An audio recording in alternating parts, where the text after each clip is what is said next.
Hello. Good morning. I think we can get started. We have quorum. All right, I am Jennifer McKelvey, Deputy Mayor and Chair of the Infrastructure and Environment Committee. We have quorum, so I'll welcome everyone here to City Hall Committee Room 1. The meeting is also being live streamed online at youtube.com/Toronto City Council Live. Although we may be meeting in different locations today, the Infrastructure and Environment Committee would like to acknowledge that the land we are meeting on is the traditional territory of many nations, including the Mississaugas of the Credit, the Anishinaabe, the Chippewa, the Haudenosaunee, and the Wendat peoples, and is now home to many diverse First Nations, Inuit, and Métis people. We also acknowledge that Toronto is covered by Treaty 13 with the Mississaugas of the Credit. If you are registered to speak at today's meeting, please listen for me to call your name. I will call speakers in the order they appear on the list.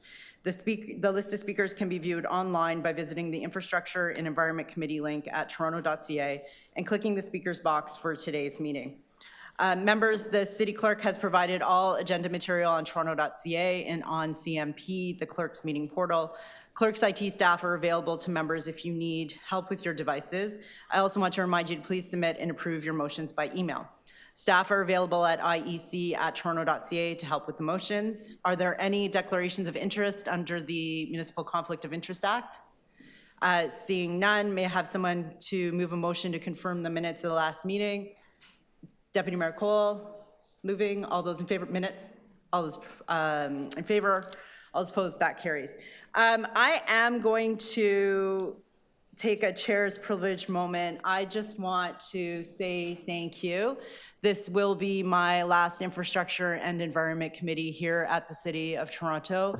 And the last 4 years as chair have been just a real honor and a privilege to work alongside so many amazing people. And so I want to start by thanking the clerks, Matthew and your team, for always making sure that we're organized and for being just amazing professionals. And I want to thank all the colleagues on the committee who have always asked difficult questions, passed great motions, and really made sure that we've made the city a better place. And I want to thank all the wonderful city staff who work so very, very tirelessly to advance these files. And I just want you to know that I see that, I appreciate that, and I'm so grateful. And it's been a real honor for me to be able to stand up and take credit for everything that you do, but do know when I am bragging that I know it's your hard work that really behind the scenes is making it all happen. I want to thank our Deputy City Manager, Will Johnson, for being incredible professional and for sending us in the right direction day after day.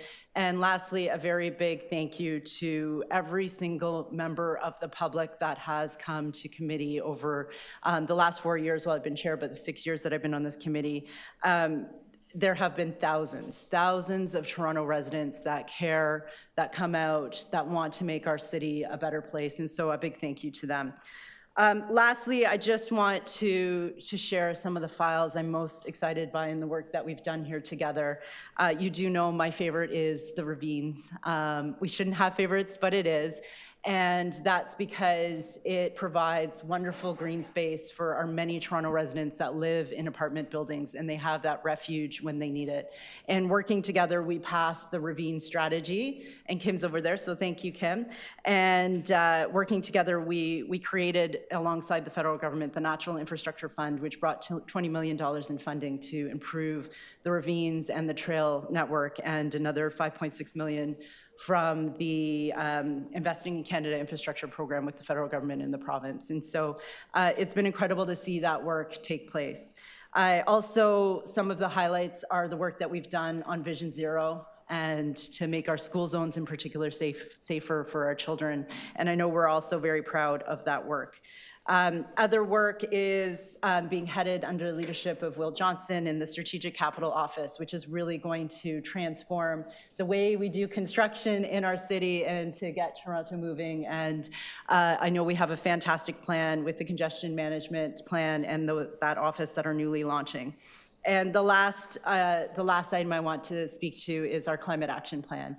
And we should be so very, very proud as a council of the work that we're doing in this regard.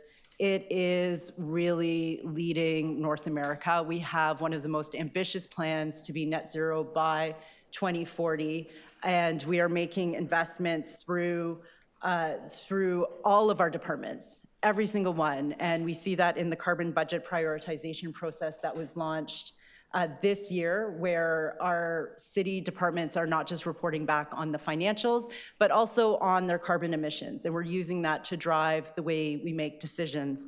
And some of the other great work in that regard on climate action includes the Greenwell Initiative that is bringing together all of our major real estate holders in the city to work together on net zero plans. And the last thing I'll mention is the work with Toronto Hydro, and that it really is going to be the utility of the future. And it was so great that together we're making a big injection, equity injection into Toronto Hydro so that it can create that electrical grid that we need for our climate action plan. So I just wanted to end, we do have a real meeting to get on with, but I just wanted to make sure to show some of the highlights and to thank all of you for your incredible work. And I'm just so very grateful that I had the opportunity to be here. So thank you. Point of order, may I?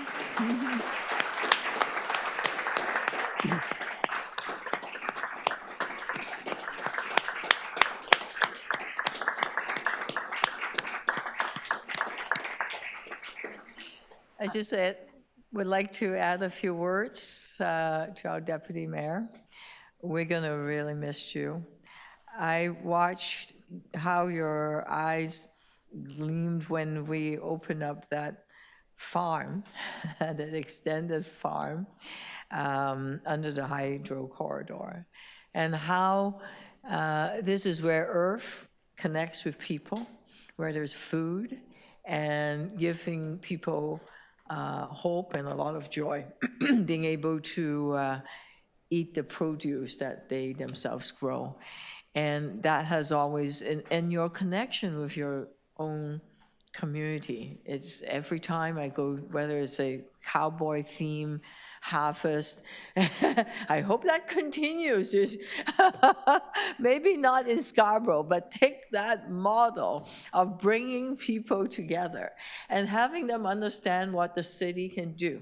In this case, it's now going to be what the federal government can do. And I know that your experience, your incredible contribution here at the city will connect you so well with what the federal government is all about, and for us to continue the partnership, whether it is on the net zero file, eco-energy program that we would love to partner, and you are so well connected to all the things we do here, right? And your commitment to the environment is incredible. The ravines kept us sane during those 3 years of very difficult times. I can't tell you how many times I went to some of the ravines. I went to different ravines, Norheim, I can name them all, to seek refuge, really, to connect with nature, especially when we're so isolated during the pandemic time. And it's a part of the city that are a bit hidden, and we don't celebrate it enough, but thank you for the contribution of the ravine strategy. Congestion, oh my God, you were ahead of your curve. Like, everybody's now talking about congestion and construction management. You were quite a few years, and it took, because it's very complex. And you piloted that, you drove it through, of course, with help with a lot of the city staff. That net zero strategy, council will continue the path that you've laid out with the new CEO of Hydro that you picked, right? And all the work that you've done. It's incredible legacy, both as acting mayor, deputy mayor, local councillor, and now Ajax is very fortunate to have you as a member of Parliament. So wish you lots of luck and joy. You will enjoy, well, maybe not enjoy it as much as here in Toronto, but I don't know. Because your kindness and you're helping me transition and your intellect, your knowledge of all the files you deal with and the ability to work with everyone, it's really precious here in Toronto, but especially in the House of Commons and in Ottawa. So good luck and thank you so much for your work.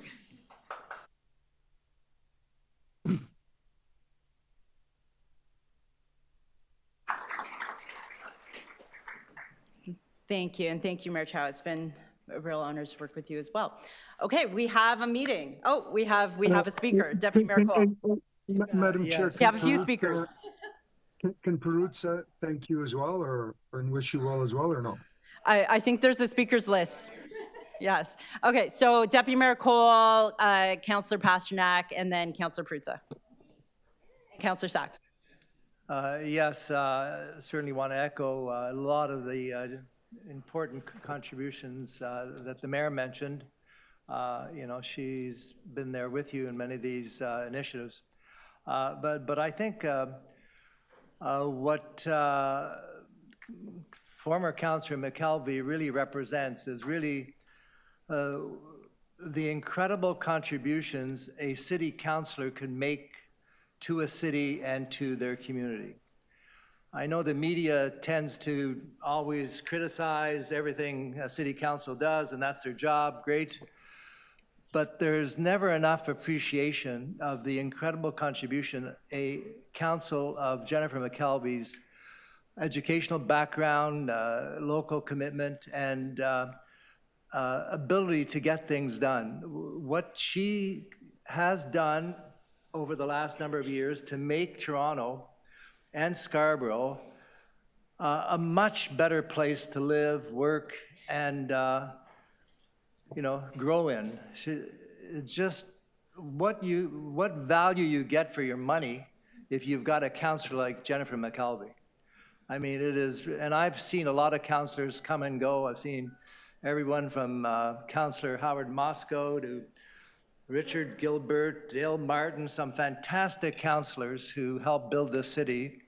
And she really ranks up there with some of the best I've ever had the pleasure, and the mayor knows them, has worked with. Really incredible people that can make things so much better for the people of Toronto. So I want to thank Councillor McKelvey for doing that. And as I said last committee meeting, it is very important now that we have someone like Jennifer McKelvey going to Ottawa to fight for her country. This is serious stuff now, what we're facing in Canada with these existential threats to our very existence. Our very democracy is being threatened right now. And thankfully, we've got Jennifer going up there to take up that fight in Ottawa, and we certainly will be watching and supporting you. And you know, as much as we need you at the City of Toronto, Jennifer, Canada needs you more. And that's why I'm so thrilled that you're going there to represent the amazing people of Ajax and fighting for Canada in these perilous times that we face. So I want to say on behalf of myself and everybody who's worked with you, and also the staff who know full well how much you've worked with them. And you don't berate staff, you don't criticize staff. At times you have, when need be, but you know that it's a partnership with our people behind the scenes, and you exemplified that incredible partnership with our staff day in and day out, and I think they appreciate you deeply and are going to miss you. And I just, before other people speak, I want to bring the cake. You have to have a cake. Bring the cake, please. So you can't have...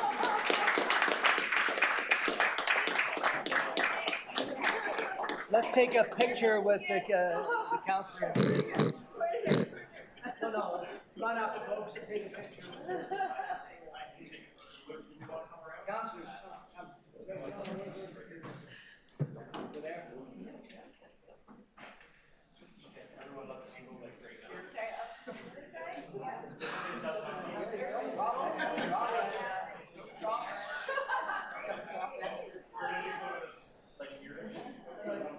I think the flowers Yeah, on the other side, yeah.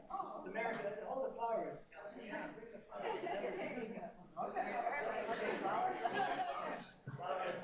do some directions, so we're gonna 3, 2, 1, look at Kenya.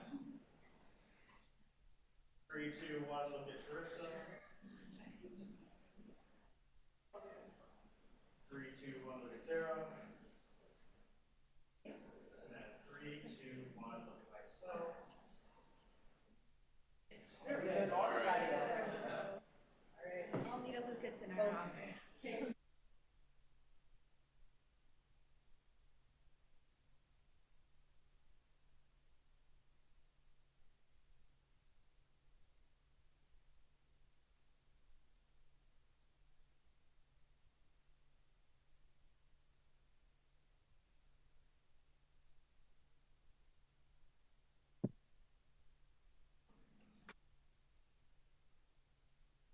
Thank you, Madam Chair.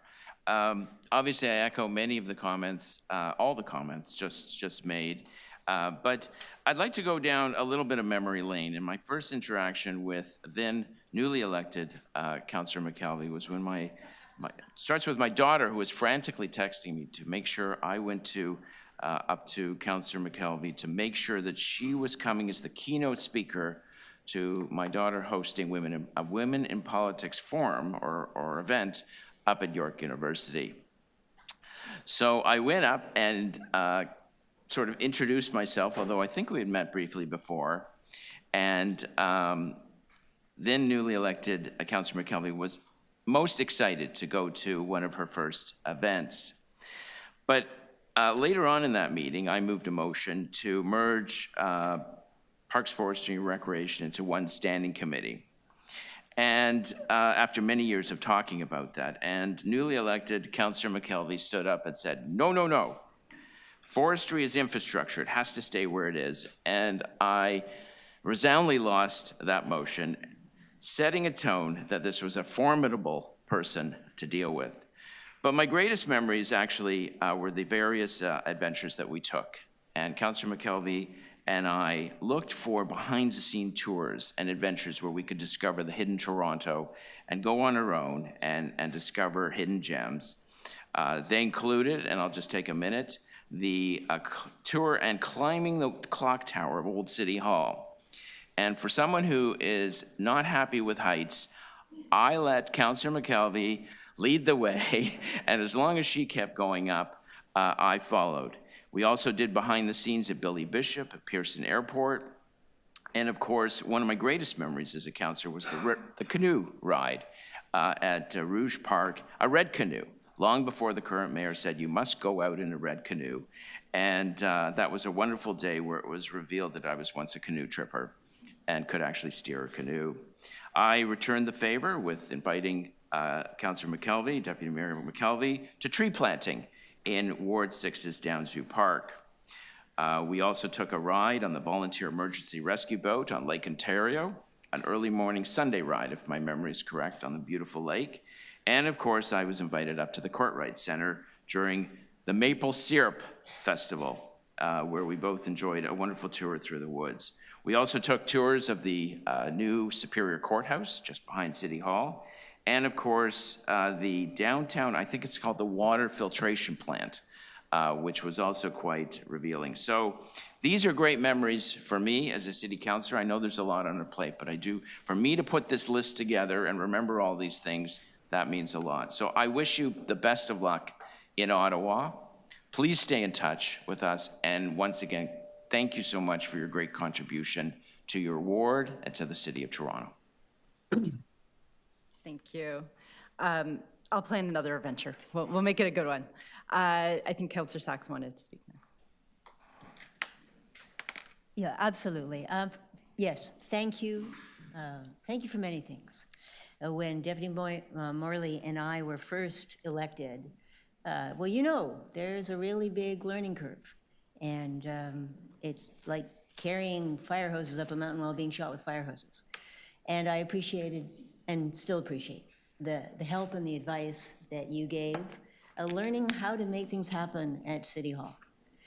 I particularly appreciate, you and I are the only environmental professionals on council, and we've worked together really hard and I think really well to take seriously the environmental climate emergency that we're in, and at the same time understand what's practical.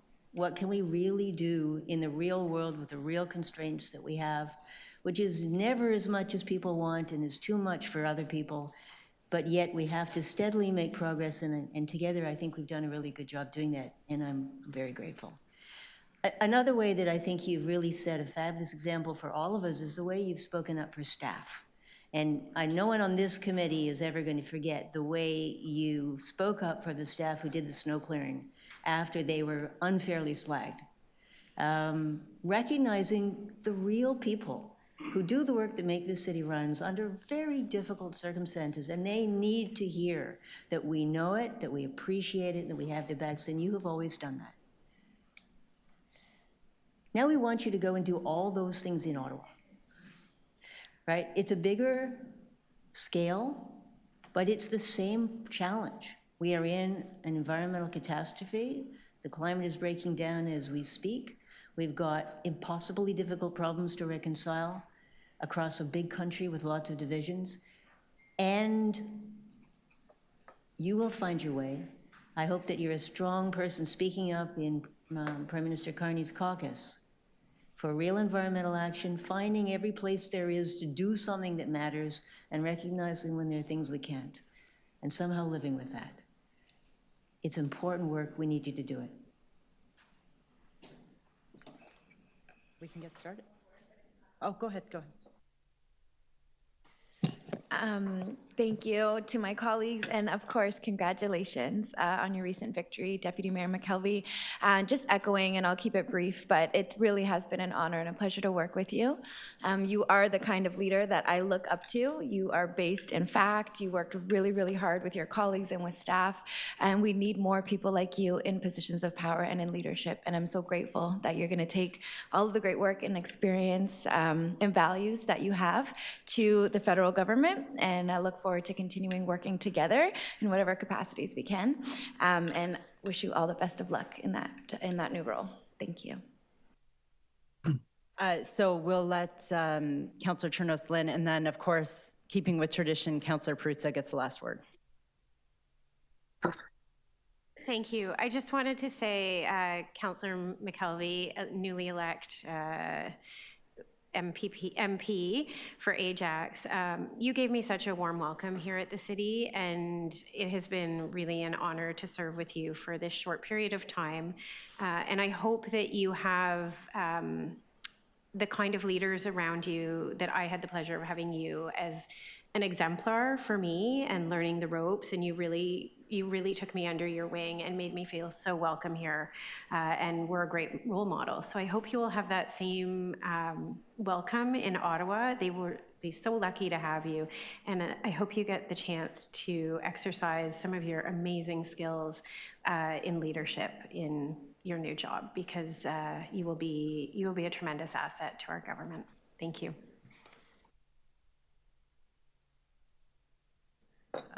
So it's a little awkward to chair your last meeting, it seems. But again, keeping with tradition, here we go. Councillor Perruzza.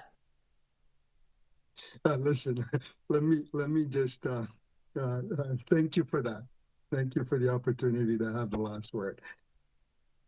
But I suspect it won't be the last word. I just simply want to congratulate you once again on a great win. It's never easy putting yourself forward for election, and I know that the last federal election was a very difficult one. So congratulations to you and your team for that, and great win.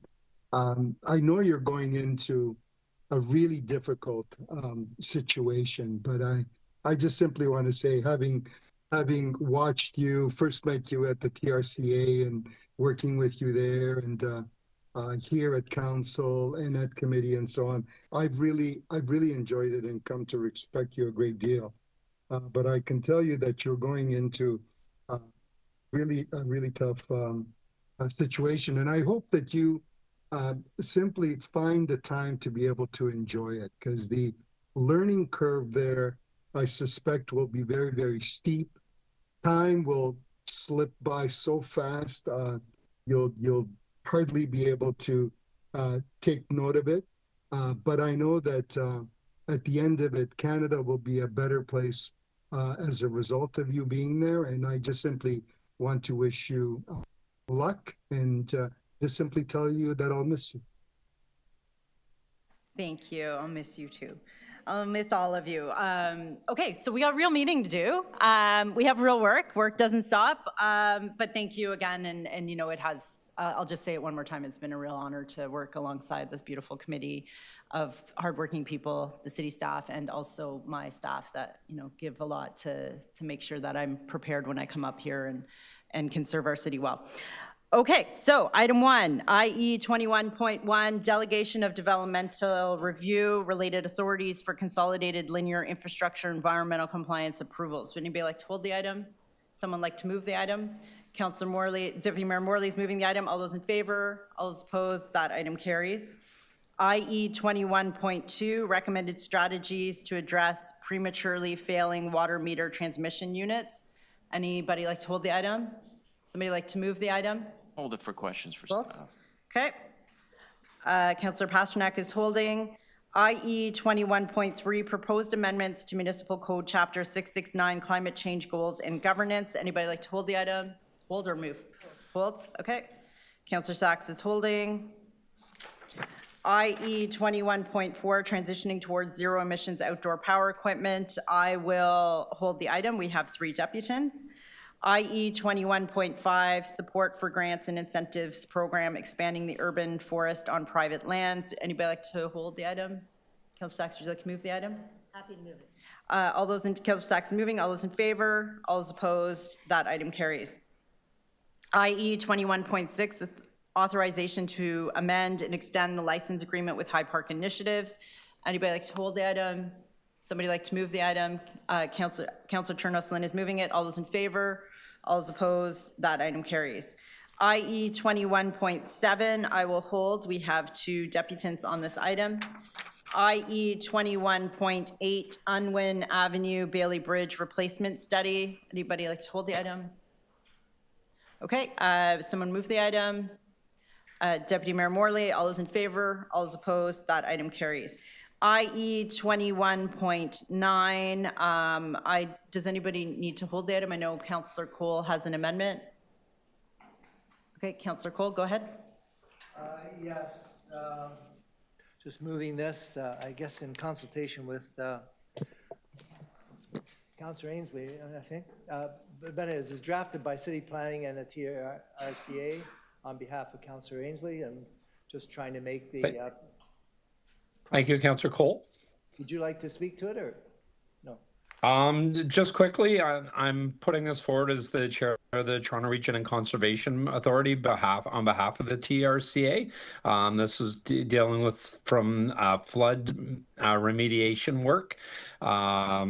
All of the relevant stakeholders have been consulted, the councillors, the TTC, and I just thank Councillor Cole for moving this on behalf of myself and the Toronto Region and Conservation Authority. Okay. Okay, I move the item. Okay, and thank you. And I understand that this work, upsizing the culvert above the subway, will allow the movement of the floodwaters, and it's important work to get planning on. So with that, we'll vote on the item. All those in favor? All those opposed? That item carries. Thank you, everybody. And thank you, Madam Chair. I'm really going to miss you. Oh, I'm going to miss you too. IE 21, but I know where you live, so you have a nice patio. I know I can come by. Air conditioner pilot program for low-income seniors, 21.10. Anybody need to hold? Oh, we need to introduce the item. Deputy Mayor Morley introduced the item. All those in favor? All those opposed? That carries. And then on the item, Councillor Sachs, would you like to move?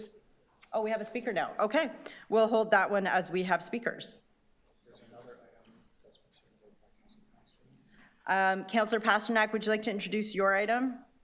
Yes, thank you, Madam Chair. We have some infrastructure work scheduled in York Center, in which we've had enormous opposition to a component of contract 02 SU before us. It's a sidewalk installation. We'd like to proceed with the project, pulling out the sidewalk extension. Okay, Councillor Pasternak is introducing the item. All those in favor of the introduction? All those opposed, that carries. Do you want to proceed with the item, or you want to hold it? We'll hold it?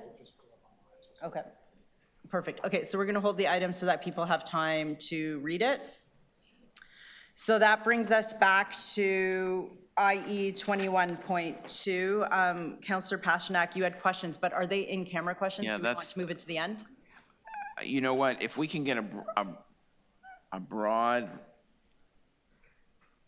review of what we're facing here, I don't know whether I can ask about the failure rates of existing and predicted failure rates and the replacement percentages.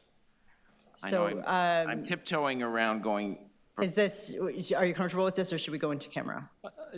Madam Chair, I think I'm comfortable talking about where we're at with failure rates, because we've talked about where we were with failure rates in the fall, and this is an update report. And so if we keep it a high level general and not to the specifics of the contract discussions that we've been having, we should be able to give an update.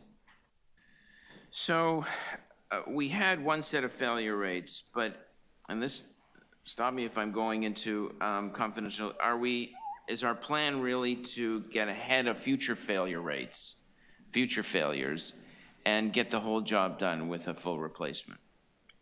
Through you, Madam Chair, what we described in the fall was that we were going to see continued failures of the meter transmission units based on when we installed the original units.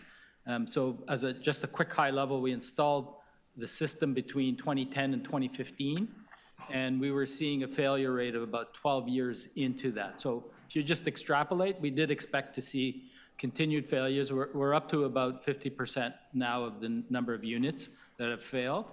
With respect to the next steps, I think that I'd like to leave that for confidential discussions, because council needs to consider what we put in front of them. Okay, you know what, what we'll do is I'll move the recommendations before us, and then if we want to do a deeper dive into this, we'll go into camera in council. Okay, and maybe you can also have some of your questions resolved in advance as well. Okay, so So I'll move. Councillor Pasternak's moving the item. All those in favor? All those opposed? That item carries. IE 21.3, Councillor Sachs had questions. Sorry, Madam Chair. Just for a point of clarification, I know that's not a thing. If some of us also have some public questions for today, is it? Oh, yeah, go ahead. Do you have questions, public questions? Go ahead. Yeah, I think okay, we'll there's go back to a public few more, questions. sorry. Yeah. Go ahead. But also have some in camera, which I will happily save for council. Thank you, and thanks for the report before us. It was a little difficult to parse through and get an understanding of without the confidential context. So we talked a little bit last time when this first came up about the warranty policy. Can you bring us through any public information again, just to remind us how that has played out as it relates to these failures? Through the chair, yes, we could talk about that, because that was a public contract that was awarded back in 2009, 2010.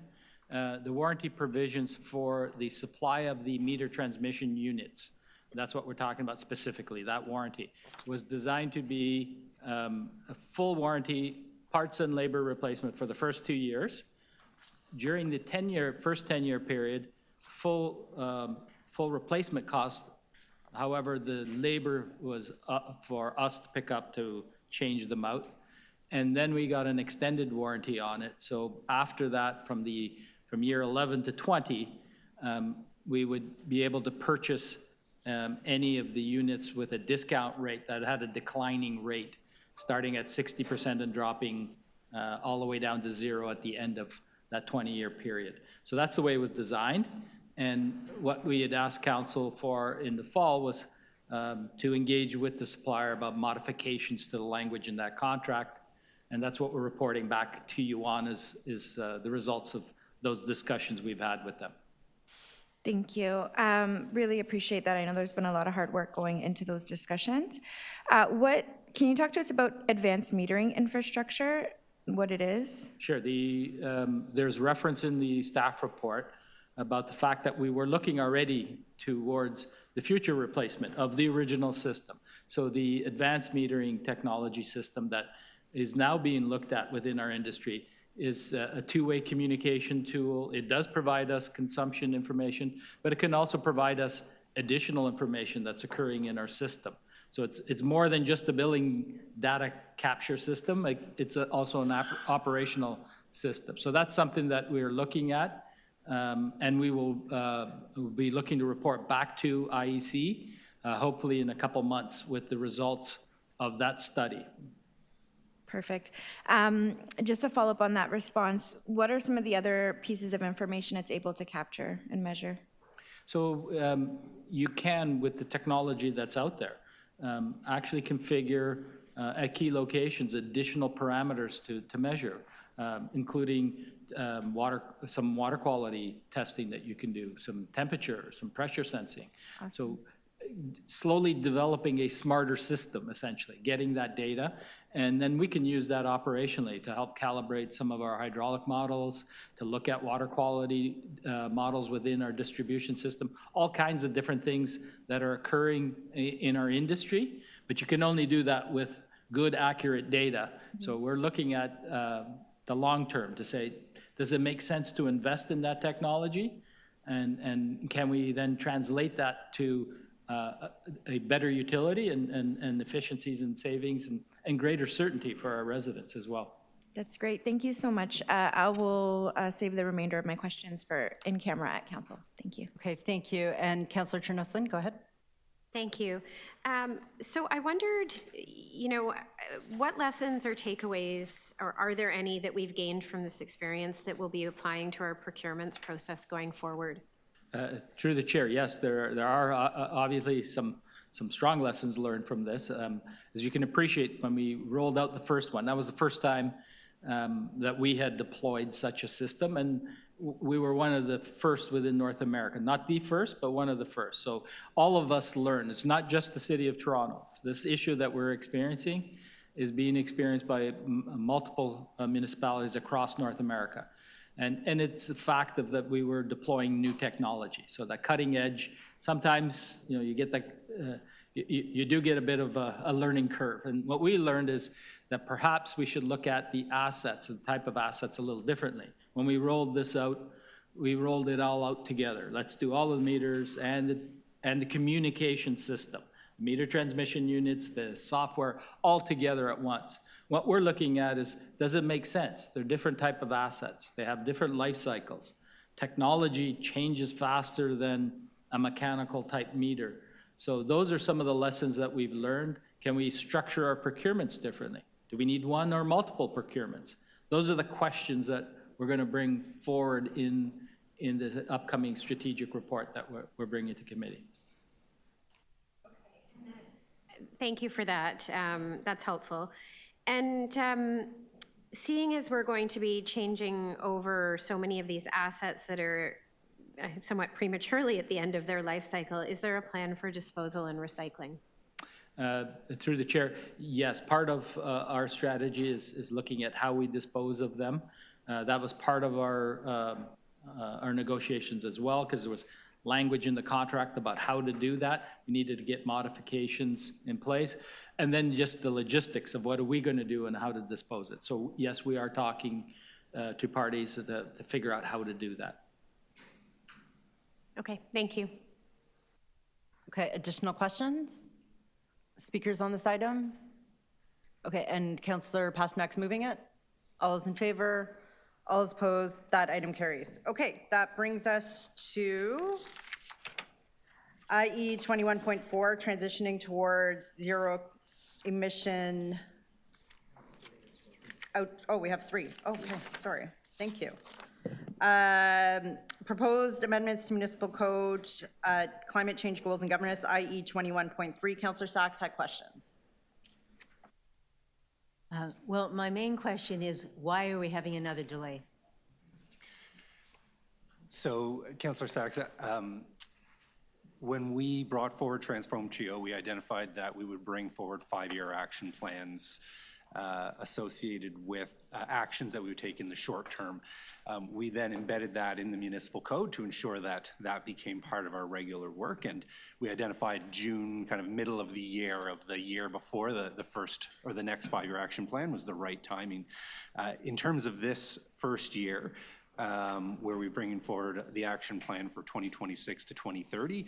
We have some other major reports coming forward in the fall, in particular a report on building emission performance standards that will be looking at existing buildings and actions that the city could take to reduce emissions in those buildings, and it's a fairly substantial action. So we thought it would be best that the 5-year action plan should be considered at the same time as the report on building emission performance standards. Otherwise, there would be a kind of a missing piece of information as council considered that 5-year action plan report in June. Is it fair to say that if we don't get the building emission performance standard, the 5-year action plan is going to be, is not going to achieve any of the things we asked it to do? I would say from our analysis and all the discussions we've been having, the building emission performance standards are a very strong tool to reduce emissions from buildings, and therefore something that council should be or could consider in terms of potential actions. And it will be material as it relates to what that future action plan might look like.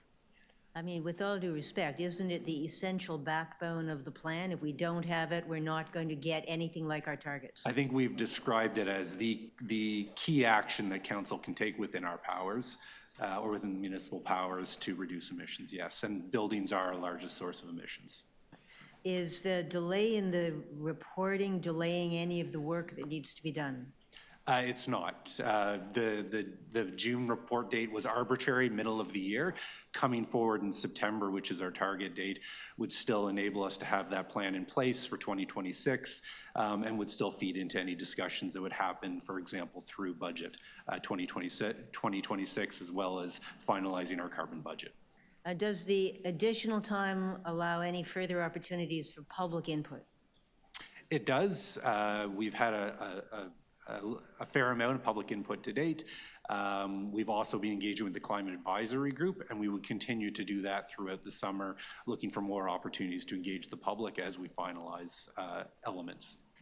Well, is there an Yes. opportunity for the public to provide input over this between now and the submission of this report? Yes, there will be additional opportunities. And you'll let me know what they are? Yes, we can let you know. Thank you. Okay, additional questions? Speakers to the item? Councillor Sachs? I mean, I'm happy to move the staff recommendations. I certainly agree that a 5-year action plan that doesn't address the single tool that will make or break the plan doesn't make any sense, but I want us to use the time to continue to get input and to build, frankly, build public support for getting serious about what's already changing the world around us.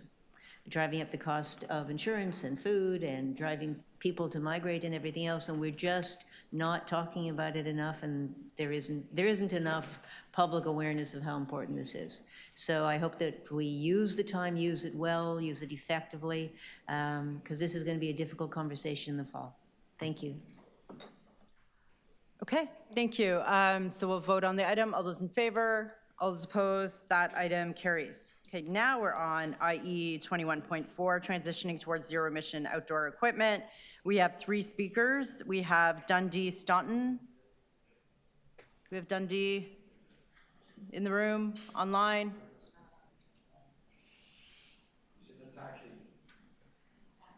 Okay. Chris Keating. Okay, Chris, you have 5 minutes when you're ready.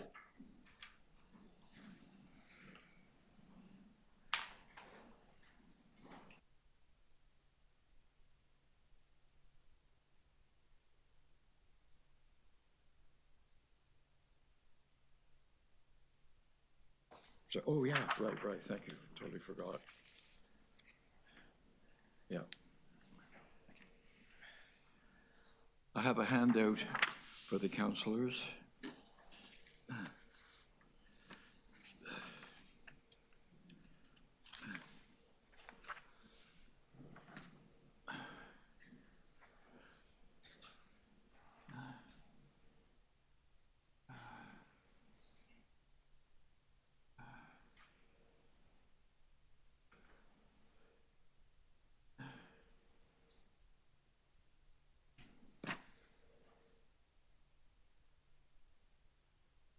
Okay, oh, go ahead.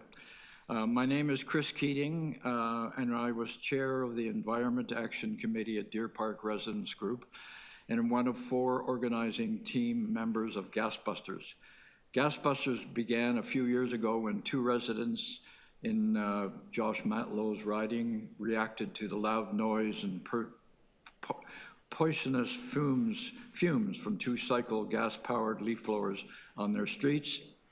Gasbusters is now comprised of over 600 Toronto constituents, 18 residents associations, and 11 supporting environment organizations listed on our website and in the handout I've given you. We represent Torontonians in parts of the city who live in houses and apartments where a normal life is disrupted by the noise and pollution from 2-stroke leaf blowers. To them, it's not an annoyance, but considered a significant health concern. On behalf of all these, we strongly recommend the committee choose option B. In 224 Toronto Noise Bylaws reviews, the TPH reported that excessive noise has a smaller impact compared to the other environmental and social health factors with limited population level effects. Excuse me, do I have 3 minutes or 5 minutes? Oh my God, thank you. A citywide morbidity survey does not focus on wards dominated by industrial leaf blowers use.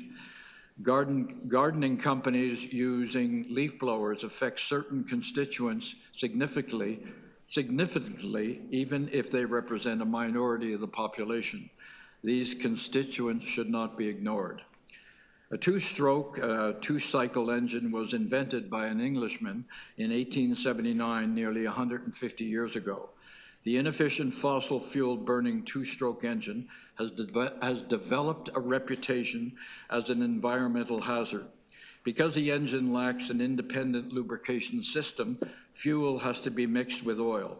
More importantly, 30% of the fuel the engine uses fails to undergo complete combustion. As a result, the engine emits a number of air pollutants. Carbon monoxide, nitrous oxides, and hydrocarbons escape from the engine in large quantities.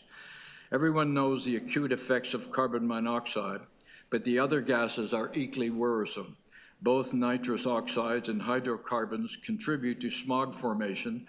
Hydrocarbons can be carcinogenic, and nitrous oxides can cause acid rain. If you fret the air pollution coming out of your car's tailpipe, you should avoid gas-powered leaf blowers. The 2-stroke engine emits 300 times the hydrocarbons of the pickup truck. It emits much more carbon monoxide and nitrogen as well, nitrogen oxide as well.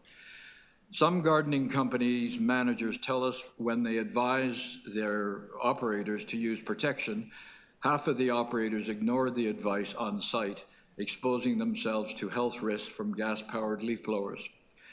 Gas leaf blowers and other 2-stroke garden equipment are loud and can cause hearing damage. Studies have linked untreated hearing loss to increased anxiety, depression, loneliness, and stress. Chronic noise exposure may also elevate the risk of heart attacks and strokes due to its impact on cardiovascular health. The Centre for Disease Control and Prevention indicates that noise-induced hearing loss is the only type of hearing loss that is preventable. Last weekend in the New York Times, they reported that half of Americans breathe polluted air every day. According to the American Lung Association's annual State of the Air report, at least 156 million Americans, about 46% of the population, live with unsafe levels of ozone, particulate pollution, or both, leading to both acute and chronic health conditions. That in some cases increases the risk of early death. In summary, 45 years ago, a teacher presented a video highlight of the dangers of smoking to my 10-year-old daughter during class. Although my wife is not a regular smoker, she occasionally participates in smoking with a friend. Upon returning from school, my daughter was deeply affected by the information regarding the hazards of smoking. In an attempt to protect her mother from these dangers, she took the cigarettes and broke them in half.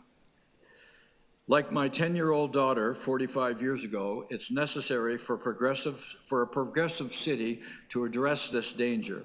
To reduce noise and pollution in Toronto, it is necessary to ban two-stroke gas-powered leaf blowers and recommend immediate transition to city, and I recommend you immediate transition to City Council. Thank you for listening to me. Please vote for option B. Thank you. Questions of Deputy? Go ahead. Yes, thank you very much for the work that you and the Gas Busters group have done all this time. You talked about untreated hearing loss. You're aware that it also is one of the largest contributing factors to dementia in later life. Right, because the hearing loss leads to dementia. Exactly. So there's a huge public health burden and personal burden from hearing loss. Yes. And this is a significant contribution towards that. Yes. Thank you, Councillor, for underlining that. You're quite right. All right. As far as, so in the 2023, Council and Mayor Chow voted to move ahead with a ban. Yeah. Has anything, other than Trump, has anything material changed between now and then? No. Is there any reason, logical reason based on the facts, that, to the best of your knowledge, why Council would change its direction now, having made a specific decision in 2023? No, not at all. It's just been delayed. The process has been delayed. That's all I can say. All right. Is there anything else you wanted to tell us? No, I think that's it. Now, you mentioned that your colleague was in a taxi? Dundee Staunton is in a taxi, yes. Trying to get here? Trying to get here. Do you have a sense as to when he'll be here?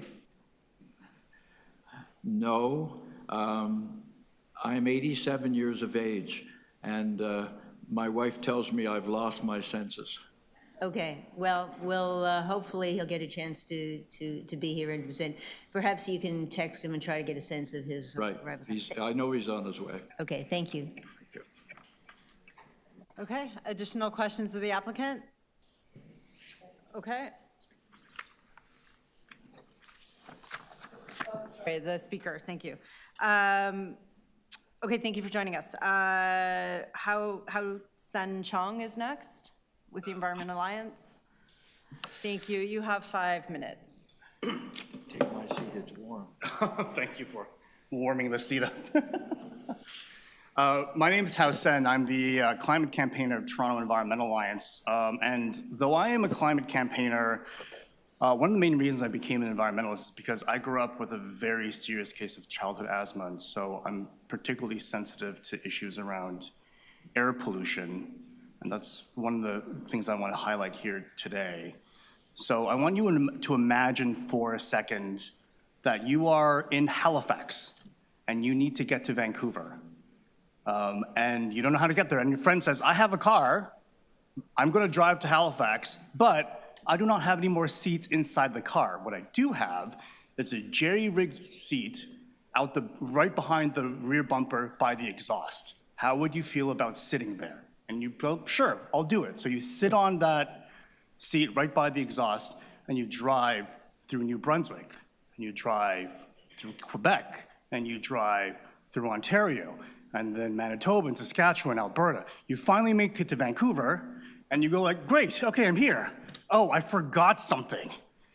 Can you drive back? So great, so you sit back in the seat, you're right by that exhaust pipe, and you sit there and you're breathing in hydrocarbons and benzene and particulate matter that's small enough to actually like penetrate your bloodstream through your lungs, and you go through that, back the other direction. You go through British Columbia, and you go through Alberta, and you go through Saskatchewan, and then Manitoba, and then Ontario, and then Quebec, and then New Brunswick, and then you make it back home to Halifax. You pick up, like, for example, state your glasses, because this morning when I left my house, I forgot my glasses. So you have now made a round trip across Canada breathing in the exhaust of a sedan. That is the amount of exhaust one worker working a 5-hour shift with a leaf blower is breathing in. That's how much air pollution that they're breathing in. This is the reason why we need to ban two-stroke engines. There are other reasons, of course. There are climate reasons, obviously, but ultimately the main challenge here is the noise pollution and the air pollution. Imagine breathing in a round trip Canada, from coast to coast trip from Canada, across Canada, every single day you are working on your job.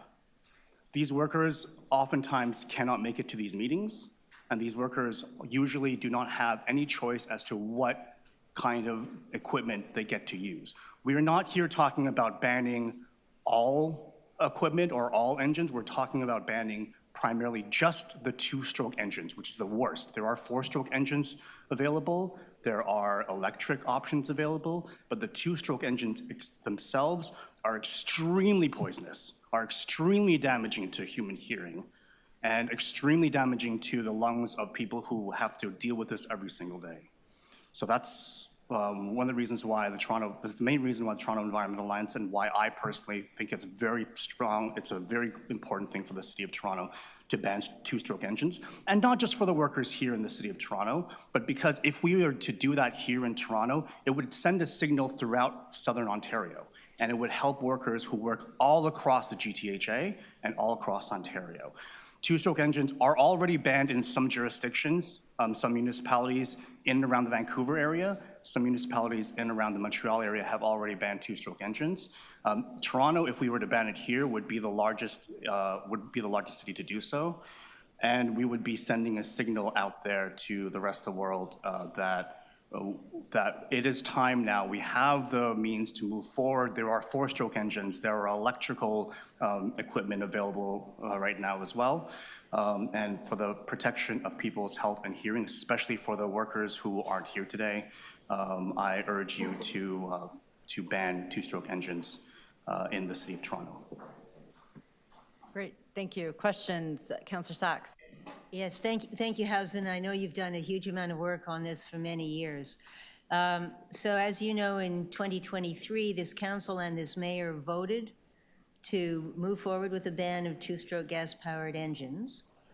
Has anything changed about the technology since that time? Even the main thing about the main changes about the technology is that the technology has actually advanced. There is now far more, for example, electrical options available. I have family up in Aurelia, so we were up there 2 weeks ago, and people were still cleaning up from the ice storm, and you could hear people use electric chainsaws.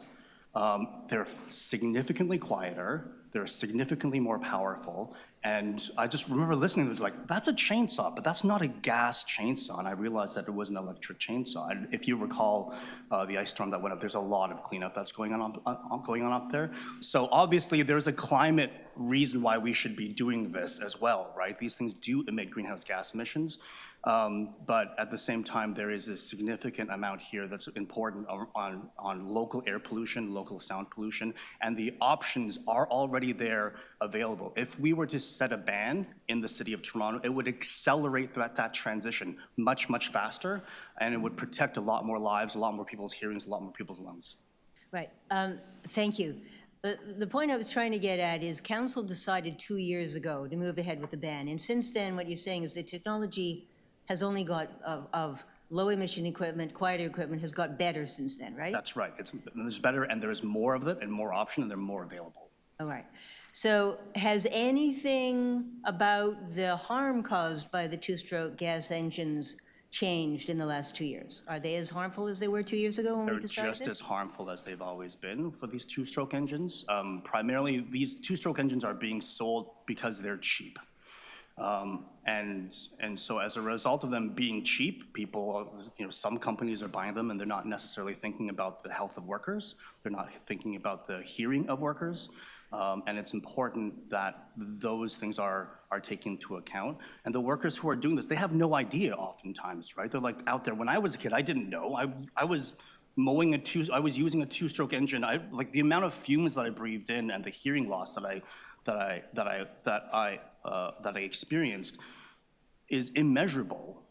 And I wish I had known at that time, or if that somebody had protected me as a child, so that I wouldn't have to have had that experience that accelerated and made my childhood asthma much worse than it would otherwise would have been. Right, so since council decided to proceed with a ban, the harm is just as bad as it was, and the alternatives are much better. That's right, yes. Other than Trump, has anything material changed that would justify changing our minds? I don't think so, no. I think ultimately the science is clear. The only thing that has changed is the economics of it is actually better now than it was 2 years ago. And so it should make it much easier for the city to actually move forward with a ban, and much easier for companies and lawn care companies to actually do that switchover. Thank you. Additional questions? Deputy Mayor Morley. Thank you, Madam Chair. Through you, thanks for joining us, House, and thanks for your deputation. I wonder if you could talk to us a little bit about why an action like this, it seems like a small thing at a municipal local level, why it matters. And I know for many people, we look at impact of industry, impact of cars and pollution generally, and it can feel like our climate crisis is overwhelming and outside of our control. Why does it matter that we take these kinds of opportunities seriously and move forward on them? I mean, there's multiple reasons. One, it will actually have a measurable impact on people's health. The challenge, of course, is actually measuring that impact. It's difficult because this is the amount of this is not what's known as stationary pollution, which is like if you have a plant that's polluting, you can always go to that plant and measure that. But this is not stationary pollution, so it's difficult to track. But it does have a very significant impact on the lungs and on the hearing of those who are actually using this equipment. And so that's important. The other reason why it's important is because the City of Toronto represents the headquarters or the main municipality in the region that's 1/5 of the country's population and 1/2 of the province's population. We can have a significant impact here. The same reason that I know for a fact that the city's Transform TO plan has had a measurable impact in municipalities across North America and the GTHA in particular. The city's Toronto Green Standard for new buildings has had a measurable impact that other municipalities are trying to follow us. If we were actually to implement this in the City of Toronto, we would have an outsized impact, not just on the workers and the residents of the City of Toronto itself, but because so many companies who are outside of the borders of the City of Toronto work within the City of Toronto. In order for it to meet the city's requirements, they would have to accelerate their transition, and by accelerating their transition, we are protecting the workers and the residents of people who live in municipalities outside of Toronto itself as well. That's really helpful. Thanks, House, and I appreciate that. That's all for me, Madam Chair. Thank you. Additional questions, the deputant? Okay, seeing none, thank you for joining us. Our last deputant on this item is Dundee Staunton. Thank you for joining us. When you're ready, go ahead and start. You have 5 minutes.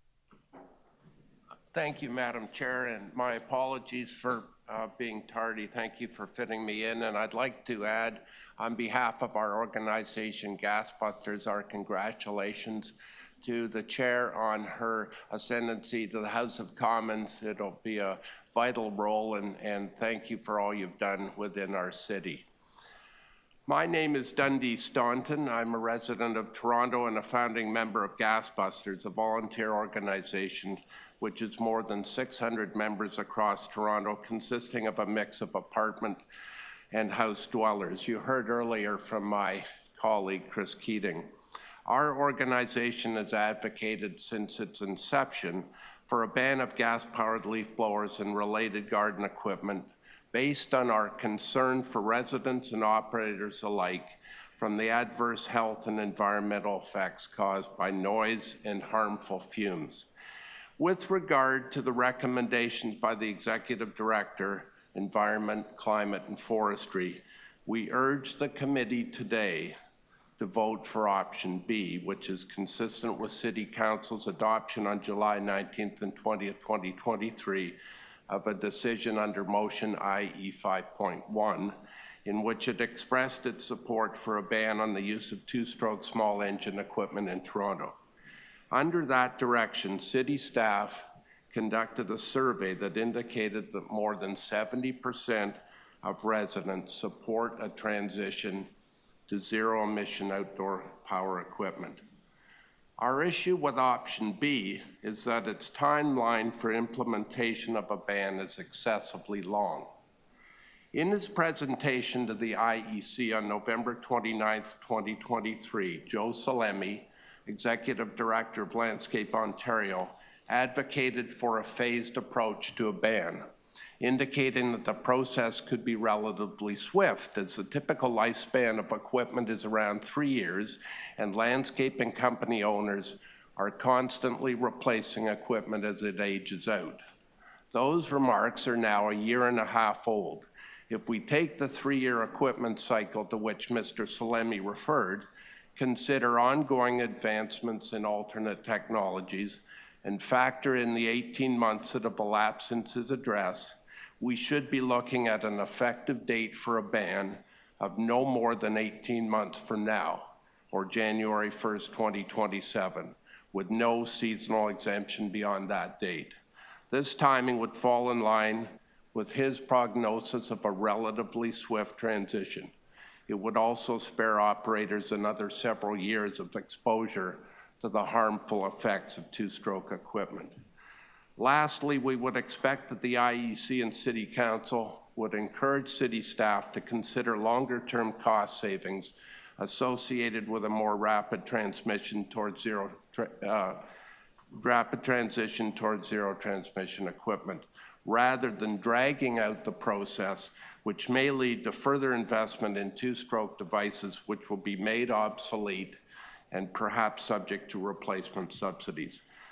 To conclude, we ask the IEC to act in the spirit of Transform TO by voting in favor of option B, but with a tighter timelining to ban usage of two-stroke equipment effective January 1st, 2027. Thank you. Thank you. Are there questions of the deputant?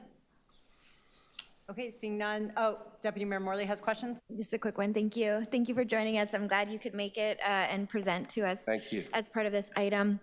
I wonder, just from your perspective and experience, which of the impacts related to two-stroke engines are worse, the noise or the impact on the air and pollution? Well, it's pick your poison. Yeah, sure, it depends on the person. There is, I think probably noise is the predominant issue to which people respond. It's just unavoidable. It's incessant. It's relentless.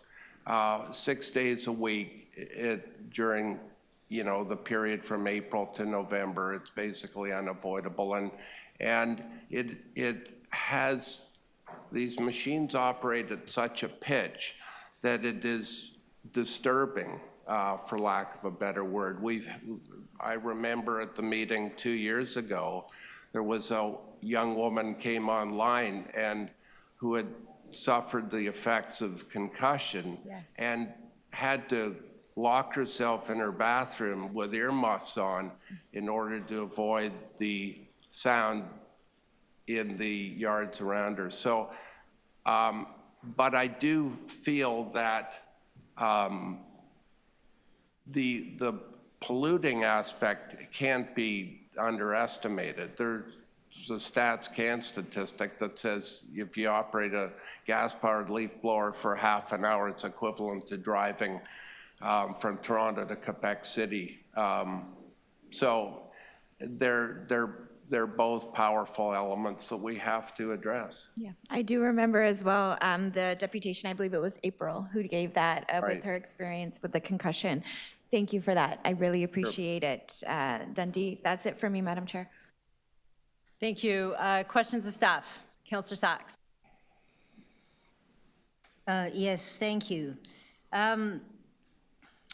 So, Mr. Nolan, in 2023, the council and the mayor decided to move to ban these two-stroke gas-powered engines. And do you agree with the deputies that since that time, the harm that these engines cause has remained the same, but the alternatives are now better? To the chair, nothing related to the impacts, whether it's climate, air quality, or noise, has changed since 2023 to the best of our knowledge, and I did confirm with my colleagues in other divisions. I would say since then, as you note, more equipment has become available, and we are seeing greater adoption of that equipment, including through our engagement with the industry, as well as adoption in the City of Toronto. All right. So the harm is just as great, but the alternatives are better. Now, you're also following the rapid development of battery technology, correct? Correct. And would you agree that battery technology is improving very rapidly? Cost is decreasing, power is increasing, weight is decreasing, even faster than solar improved. It's in a very rapidly improving technology. That's correct. And I would say, as it relates to this technology, we also know that recently a sales ban came in California, not a use ban. So we anticipate that, and as we outline in the report, why we would be reporting back if a ban was adopted in 2027, that equipment will change over time as well. California often drives the market based on its size. So we anticipate equipment may improve over time, especially where areas right now would be insufficient for productivity. Oh, exactly. So batteries are improving, the equipment's improving. Now, in terms of, so if the harm is just as great and the equipment is better than ever, what has changed since 2023 that would justify this council abandoning its commitment to the people adversely affected? So in 2023, as noted, we brought forward the option for council based on the precautionary principle of cumulative effects. What we have brought forward today, different from 2023, is all the details of what a ban would entail related to implementing that, what would be banned, what would still be available to be used, the differences of different types of equipment, how enforcement would be applied. So that is the different information that we have relative to 2023, which is this is what implementation of a ban would look like. Okay. Again, nothing about the harm, nothing about the alternatives. Now, in your option A, the city has already separately decided that its owned equipment is going to be moved to zero-emission equipment. But your option A wouldn't do anything for example, Hyla, who's quoted in the Gas Busters material, because she's being adversely affected by gas equipment used by a contractor working for the city, right? Nothing in your option A would do anything about that. So I think for our option A, we are focusing on city equipment, but we would be looking at our contracts as it relates to other equipment. Again, it depends on the type of equipment, so I couldn't speak directly to what that might be and what this instance or case might be, because there are equipment that we will continue to use that will be two-stroke, for example, chainsaws. Right, but the point is that what your option A says is that the city will keep doing what it's already agreed, which is to phase out gas-powered equipment that we own, but there's nothing in your recommendation about stopping or putting zero-emission equipment as a requirement when we procure contracts, right? There is nothing in the option Okay. related to that, no. Right. Now, we've had 25 years of public concern about this. The question for MLS, if we don't ban this dirty, toxic, loud equipment, what can you offer us that would reduce the adverse effects on people of the noise from these terrible machines?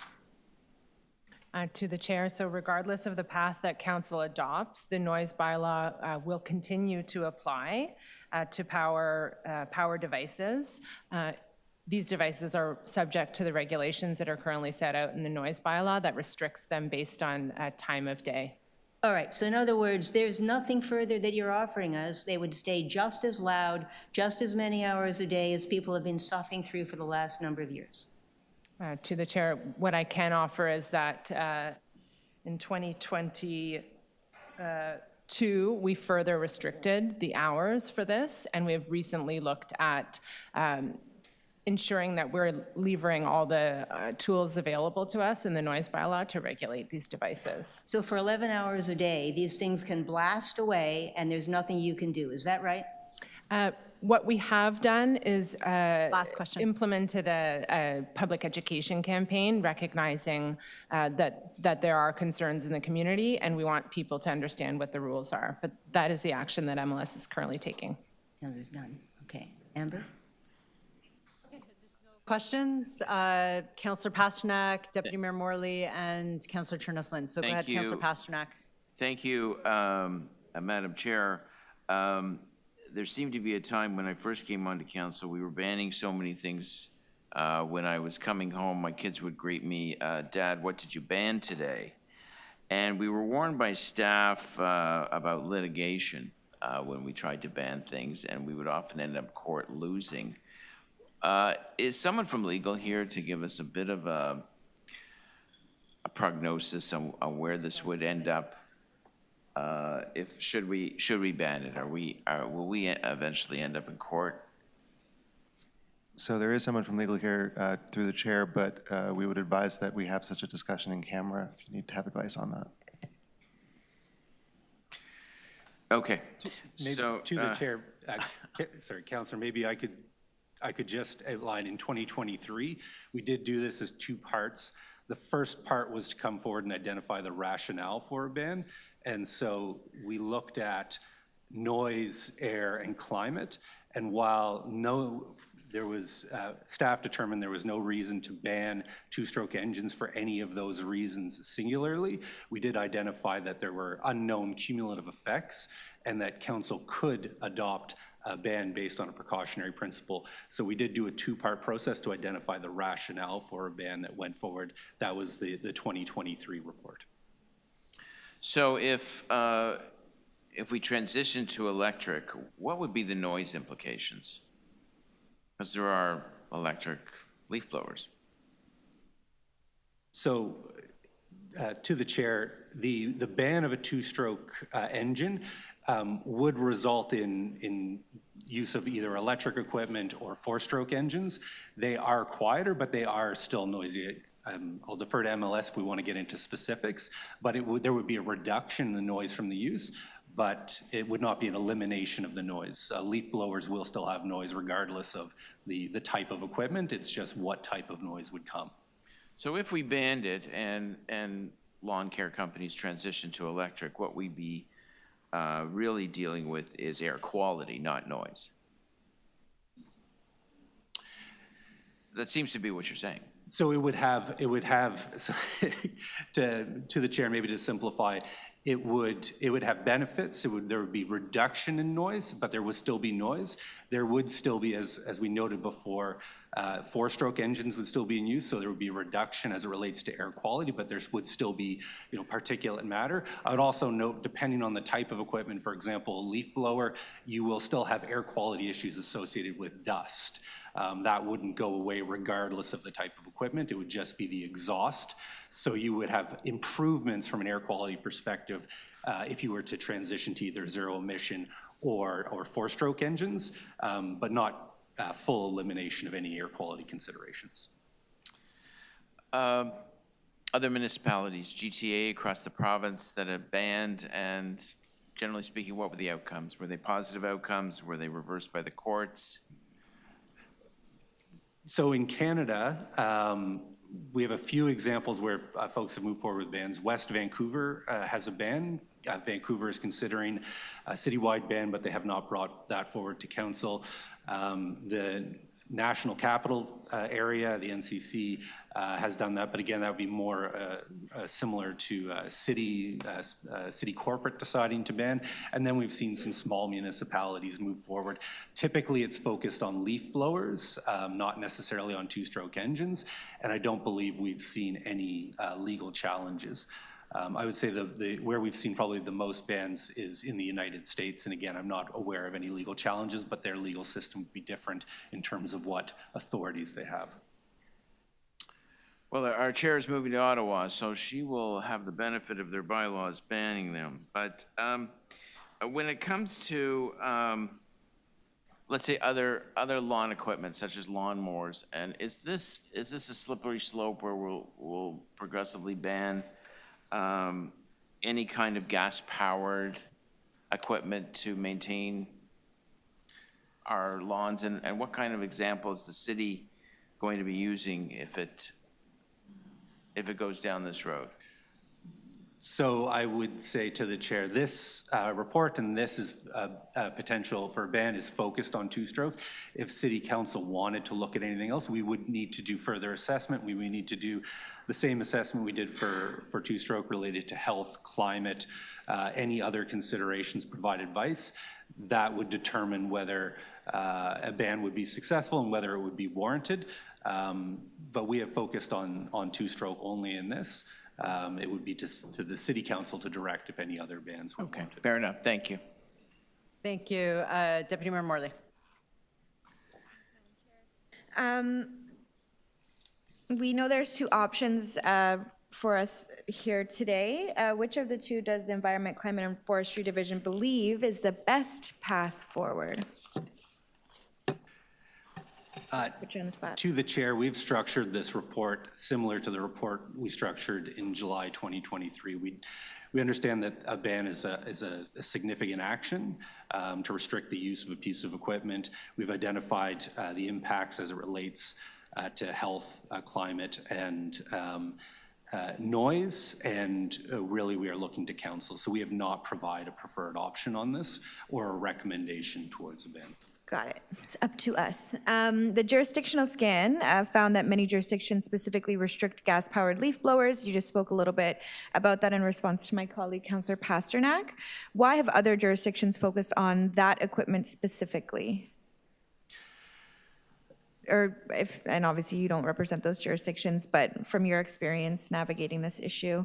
So I would say, and I think we saw this come forward in the feedback we received through the public survey, often the main concern related to the use of two-stroke engines is related to leaf blowers and is related to noise, and that was I think the main rationale that folks who answered the survey identified related to a ban. As we have indicated in the past, staff do not support and have not recommended a ban based on noise. So we looked at it from a broader perspective, and therefore we needed to look at all of the type of equipment associated with two-stroke engines, as opposed to focusing on leaf blowers as something to consider banning. Okay. And just to confirm, we've heard through the discussion today that two-stroke leaf blowers are worse than four-stroke. Can you give us a little technical lesson on why that is? So kind of two broadly speaking, two reasons, and not to get into kind of the deep technical aspects of it, but one, two-stroke engines, the main source of fuel, and four-stroke have different types of fuel, but it is a mix of oil and gasoline. The second is just the way they operate and the power and the output. That is the benefit of two-stroke. They're light, they move quickly, they burn quite a bit of fuel, and sorry, the combustion frequency is specific to that. And so that is kind of one of the major differences between the two. Also, depending on the type of four-stroke equipment, you may have more emission control features in place. So something like a ride-on lawnmower, et cetera, may have filters and other aspects that you wouldn't find on a two-stroke piece of equipment. Great. And remind us what the harm is when gas and oiling mix together. It's just burning that. It's the type of emissions that you would receive from that related to both particulate matter as well as carcinogens, et cetera, as they're released into the air. So it's just the quantity and the type of emissions that you would receive from burning fuel. Thank you. That's important for us all to remember. Appreciate those responses. Those are all my questions. Thank you. Additional questions? Councillor Chernesley. Thank you. Have staff explored any incentive-based approaches to transition industry away from the use of two-stroke engines? So in the report, we do identify that an area that we would like to pursue further, and we have identified at a high level, would be support for industry. In particular, it would be for aspects like assessing the electrical capacity of their facilities. So especially for larger landscape companies, or maybe for landscape companies operating out of smaller buildings or smaller locations, they may need to have service upgrades from an electrical capacity perspective. And we know, just based on our own experience, that can have some fair costs associated with it. So some of the things that we would be looking at would be support for undertaking the electrical capacity assessments, and potentially, depending on further analysis, potentially support for putting that in place. We've also looked at the potential for programs that would support the switch out, though I think we would probably focus more on the enabling of the technology as opposed to incentives for switching out the technology, because we think that will happen over time as equipment comes to its end of life. Thank you for that. On the adherence to bylaws that we do have in place that regulate leaf blower use, such as those around time of day or permitted use, how many reports of unpermitted use are we seeing, and how many contraventions are actually met with enforcement of the bylaw? Through the chair, in 2024, we received, as an example, 400 noise complaints related to power devices as a whole. So just noting, leaf blowers are just one type of power device. This is about 2% of the noise complaints that we receive overall in the city. This year so far, we've received 70 complaints, which is along the same lines, about 1.8%.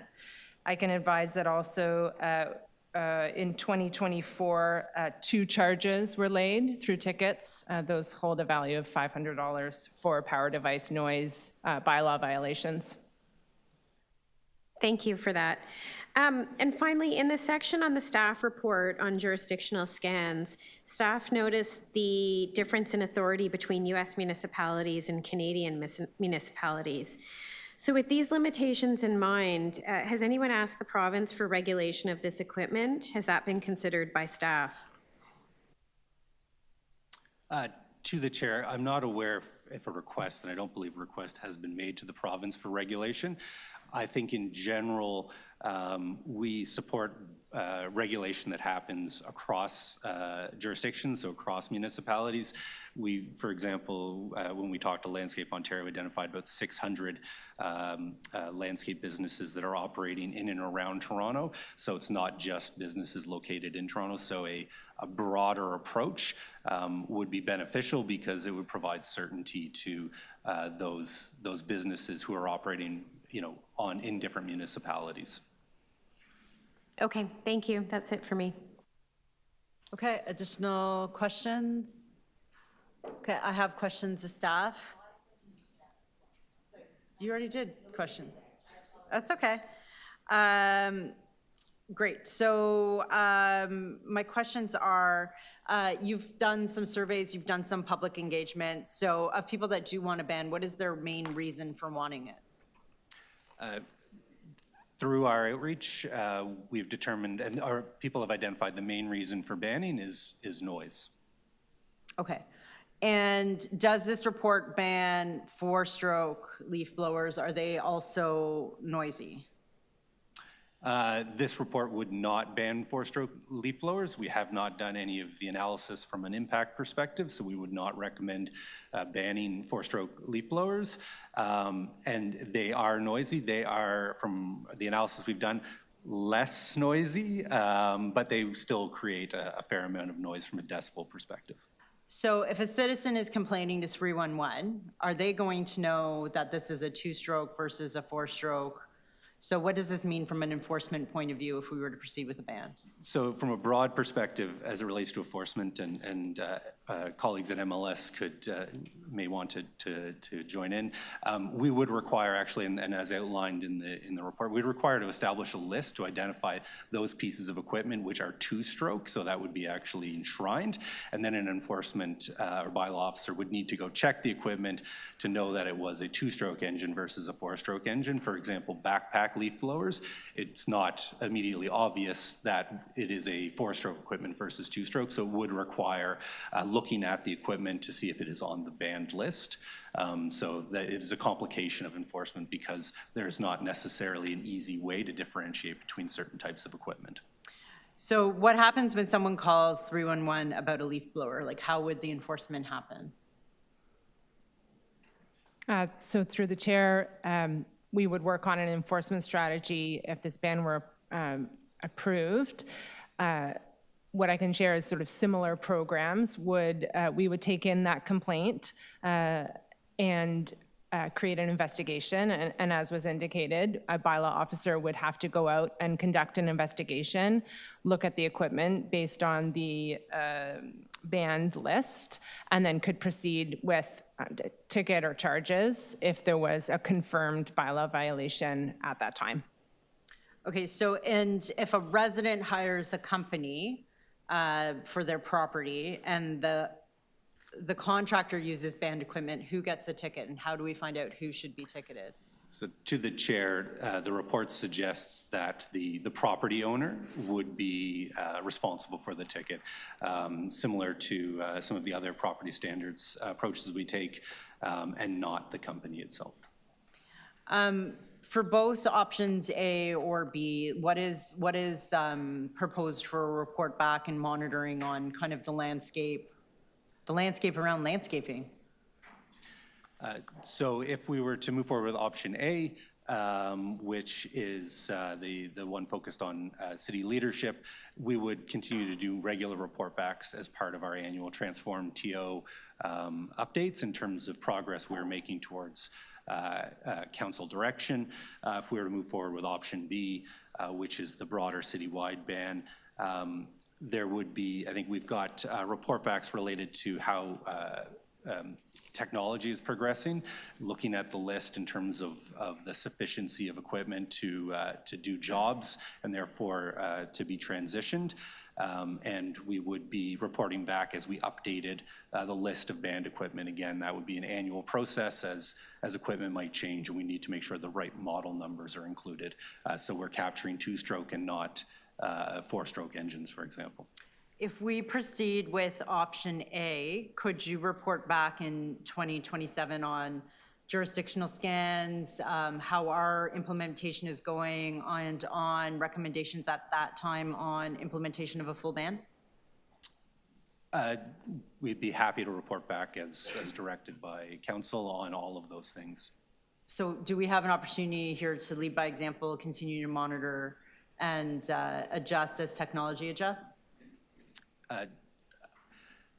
We take the direction of council, but yes, that is the option A approach, and we could report back as directed as well. Okay, thank you. Additional questions? I have one question of clarification for the clerk. Can we direct a report in 2027? Okay, it doesn't die at the election? Okay, thank you.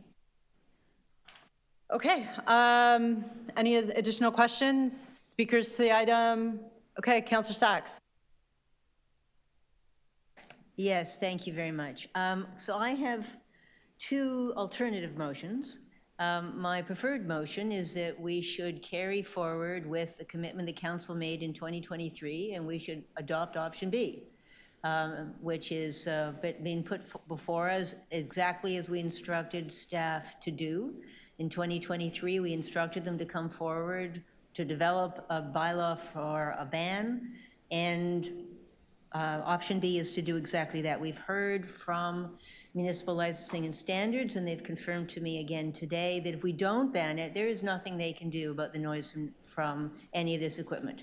11 hours a day, blast, blast, blast. 3 of them going simultaneously, blast, blast, blast. 4 different companies going alternatively all around you, blast, blast, blast. There's nothing they can do. If we want to do something about this noise with its real health impacts, the ban is our only way forward. And council already decided that this is what we would do. And so my preference is that we should do that. We should keep our word. And the Gas Busters organization has been working this, and as they pointed out today, it doesn't affect everybody equally. It affects some people, particularly in the denser part of the city, much more intensely, and they have no escape and no help. We've spent a lot of time on the noise bylaw. There doesn't seem to be anything more that we can do, other than put noise-canceling headphones in and on, close the door, and hide in your bathroom, which we've already heard. My alternative option is that if we can't do B, and I hope that we will, my alternative option is that, well, let's save as much as we can of what we've done. Let's confirm our support in principle to move towards a ban. I do recognize that in the staff report, they say that although the alternative equipment is getting better steadily, it's not as strong. It doesn't last as long. It's still heavier than the gas equipment. And so we aren't all the way to a completely effective alternative, at least for some equipment. So my alternative is that we confirm our approval in principle, which we gave in 2023, the same council, same mayor, and that we ask for a report back in 2027 to look then at, given how rapidly battery technology is improving, and it really is astonishing. Everything I've heard says that it's improving faster than any other technology I can think of, faster than solar improved. Batteries are getting lighter, more powerful all the time. And the third part of it is that we should ensure that we actually deal with not just what we own, but what we procure, what we hire. Because most of the work, right, the city doesn't have a lot of this stuff in-house. TCHC, other city properties, they hire out to contractors, and these contractors are driving our residents crazy. And you saw some of that in the email, for example, to Councillor Fletcher in this very helpful Gas Busters package. And it's a very fair point. Even if we're just focusing on our own leadership, that should be not just on what we own, it should also be leadership in what we buy. Power of procurement is extremely important. There's nothing of that in option A as it sits now. I do know that this is a difficult time for many businesses. I do know that we're under economic attack from an irrational neighbor to the south. And that makes things difficult for many businesses, and especially for many small businesses at a time of enormous uncertainty. But we should, at an absolute minimum, reinforce our commitment to the principle. The harm is still real.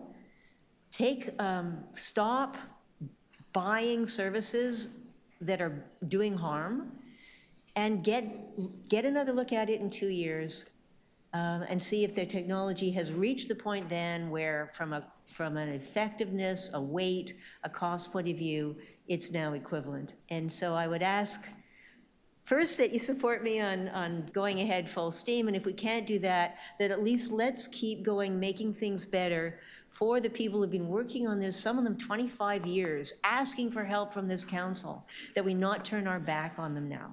Thank you. Oh, and I should say one other thing. I didn't put anything in about noise because there doesn't seem anything more we can do other than the ban. Thank you. Thank you. I have questions, mover. Is there any questions, mover? So your second one, so if option B fails, you're not moving option A though, so you're moving option A plus what you have there. Yes, because option A by itself, I think, is grossly inadequate. Okay, but it's not clear that that would be the, so I will move option A then. Okay. Okay, and then But I want to vote on mine first. yes, you are first in the queue. So that's why I just want to clarify. So your second motion there builds on option A further. 1, 2, and 3. The number 4 on option A is forget all the work that's been done the last 25 years, forget the promises we made in 223, never do this again. And that we should absolutely not do. So if you are going to move A, if all of mine fail, we should vote on them separately. Okay, thank you. Deputy Mayor Morley. Thanks, Madam Chair, and thanks to my colleagues for their time and attention on this, and of course the staff for their great work. And gratitude to the deputants as well for taking the time to join us and for the work that they're doing in community. As we have been sitting around this table and I think reminiscing on our time together the last few years under the leadership of Deputy Mayor McKelvey, who we are going to deeply miss as she goes on to new endeavors, I am reminded about why I love this work so much. And the challenges that we have as a society as it relates to our climate crisis are very real, as my colleague Councillor Sachs is very good at reminding us as we come together. I remember watching as a young person YouTube called The Story of Stuff, and Chris's story about his daughter and the cigarettes, really reminded me of that moment in time for me as a young person, just recognizing the importance of our interconnectivity to the planet that sustains us. And I think we have done a lot of sleepwalking as a society through this crisis and through this emergency, and we absolutely need to be alive to the fact that every action we take has an impact, right, on the people around us, the environment, and the planet that we call home. And we have to be taking action, right? We're in a position of leadership. We have an opportunity before us, and doing nothing is not an option. I appreciate the second motion of my colleagues, Councillor Sachs. I know it's a difficult time as well, and many people are under pressure, small businesses, individuals, cost of living, right? We're really navigating a lot of difficult challenges, but that doesn't mean that we can close our eyes and shut our ears and pretend these things aren't happening. We have to continue to be focused on what we're leaving behind for future generations and making sure that there is something there that is viable. And I worry sometimes about our ability to ensure that that is the case. So all of that to be said, I do appreciate this opportunity. I know it was first raised by my this first came onto the radar. There wasn't much appetite then. We have made some progress on this, and I do think we need to keep chipping away at it. So look forward to the motions coming forward from my colleagues. I will be supporting affirming our principle, our commitment to this end, and continuing to lead by example as a city, which is the absolute minimum we should be doing, as well as further educating and supporting transition amongst our wider communities and amongst the city. So I appreciate all the effort that's gone into this and look forward to taking additional action here. Okay, additional speakers? Okay, I'll move option A. Oh, you want to speak? Okay, Deputy Mayor Cole. Just a word of caution. I don't know if you realized in the election in the United States, there was zero controversy about the environment. Didn't even come up. I mean, I guess the Democrats raised it a bit. It was a non-issue. Our federal election, the only announcement made about environmental protection was done by the leader of the opposition, the Conservative, who announced a return of plastic straws. If that doesn't tell you something about the changing dynamics of where people are at, we need a wake-up call. You know, the Green Party got 1.2% of the votes in Canada. 1.2%. Because people have stopped listening to them. You can't preach to people. You've got to understand what people are going through. And they don't really pay attention anymore to the environment, not because they don't care about it. They've got other priorities hanging them between the eyes. Trying to make mortgage payments, trying to make rental payments, trying to send their kids to school, paying for groceries. So we just have to start to realize that if we are really going to make changes in our environment and improve it and protect it, we're going to have to change the way we deal with these issues. We can't dictate to people. We've got to listen to them. And, you know, if I look at, you know, just the other day, I was going to cut my grass. You know, grass is coming back. So I went to use my, I bought a battery-powered lawnmower. Well, the battery was dead, this God-loved battery thing. And so I looked online to try and replace this battery. It cost me $300 to replace this Cobalt 40-volt battery for my lawnmower. 40 volt, 300 they wanted for the battery, $300. Our garages and our city is filled with these useless batteries now. Where are they all going? Oh, buy a battery. So I just think people would get back to maybe raking leaves. You know, they're toys, these leaf blowers. That's what they are, toys. So let's not encourage people to buy more battery-operated toys. Let's encourage people to maybe deal with leaves in a way that doesn't disturb neighbors. And, you know, yesterday I was, oddly enough, I was filming a 95-year-old lady, Maria, who was gardening with her hoe in her front yard. While I'm interviewing her, the guy next door is with his leaf blower and wouldn't stop with the noise in the background. He didn't care about what Maria was doing, he was just interested in his toy. So let's get off this toy thing and let's tell people, listen, yes, we want to keep your lawn clean, your backyard clean, and, you know, people are getting away from the motorized leaf blowers, whatever, they seem to be getting away from that. But don't think that these batteries are the answer. They're not. They're probably worse, maybe in the long run, to the environment than anything else, is all these batteries that are, talk to our environmental people. They'll tell you what they pick up in batteries every day, never mind the small ones, et cetera. So I just think that we've got to go with option B, which is a reasonable option. We get rid of them, and we talk to people about why you don't need these toys and why you shouldn't use these noisy leaf blowers, which are a pain. They're awful. But we can't think that we're going to then employ our MLS inspectors to go monitor this stuff. So the guys there blowing, we call the MLS, they come, the guy's gone. He's already done his blowing. How are you going to how are you going to charge that person? Our bylaw officers are now running around in circles trying to enforce the existing noise bylaws they can't enforce. Now we're going to ask them to go enforce the noise bylaws on leaf blowers? Good luck. So again, staff is saying do a reasonable approach. They're not saying that. The option B is saying it's a reasonable approach. Let's try and talk to people, get out of them.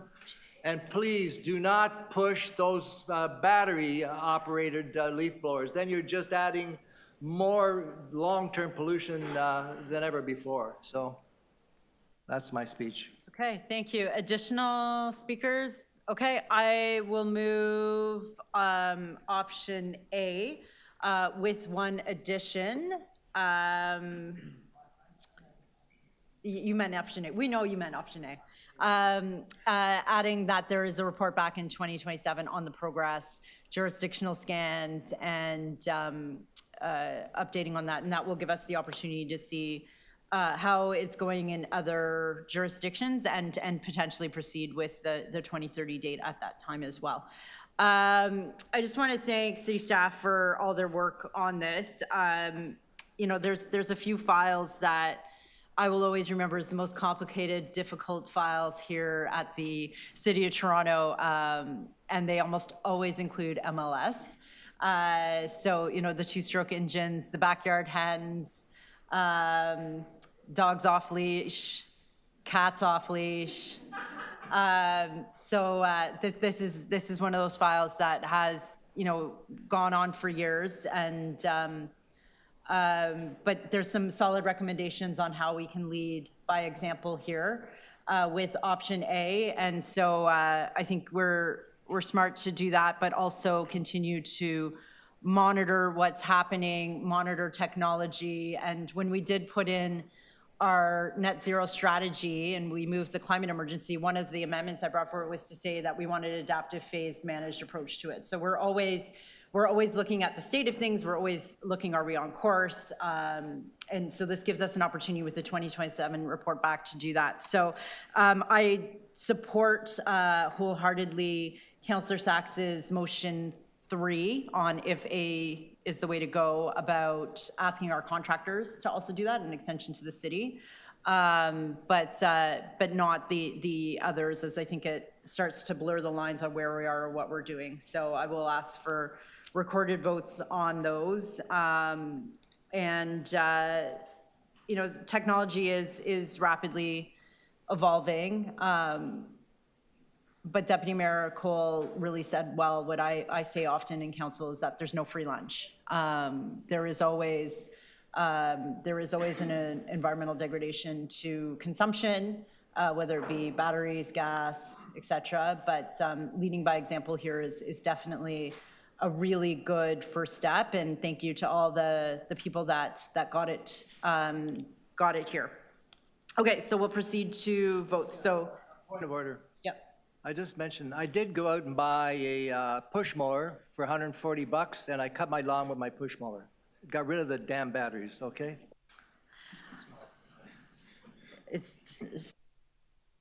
The clerk has mentioned that is not an official point of order. Okay. But an interesting fact. We'll move with Councillor Sachs's motion on option B, recorded vote. All those in favor? Councillor Sachs?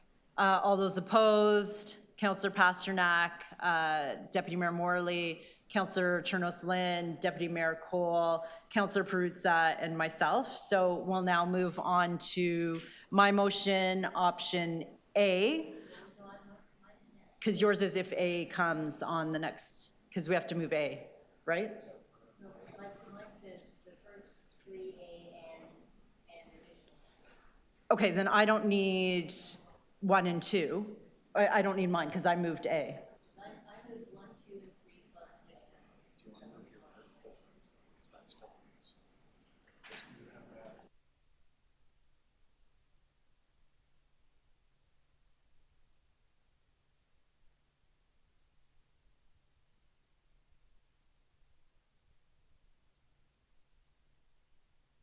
I'm going to let the clerk walk us through it. Go ahead.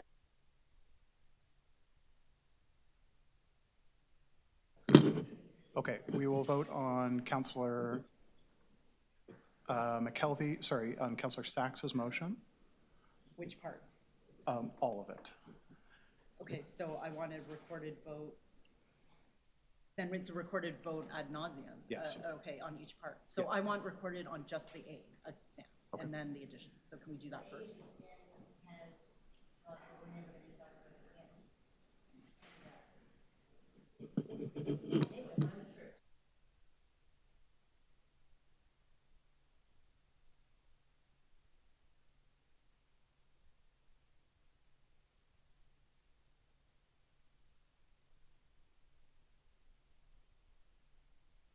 Can we have clarification on this? I don't know what's going on here with these motions, please.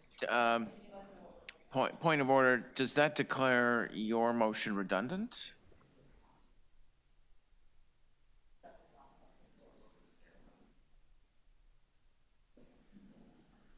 Okay, so let's do clause by clause. So these are the original recommendations 1 to 3 in the report. Is that correct?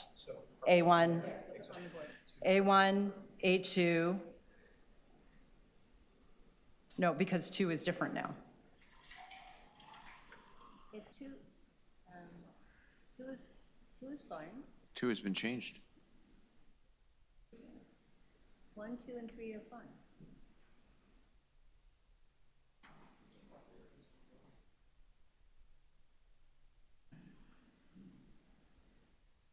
No, on the screen is a change from what's before. No, it isn't, because it's adopting 1, 2, and 3, which are in your paper, right there. 1, 2, and 3. Okay, so we're just going to vote on 1, 2, 3 there. Okay, so we're going to vote on the original 1 to 3, which is just what's highlighted, and then we'll vote on 1, 2, 3 after that. Okay, so 1 to 3, all in favor? All opposed? That carries. The next one. So can I get a recorded vote on 1 and 2?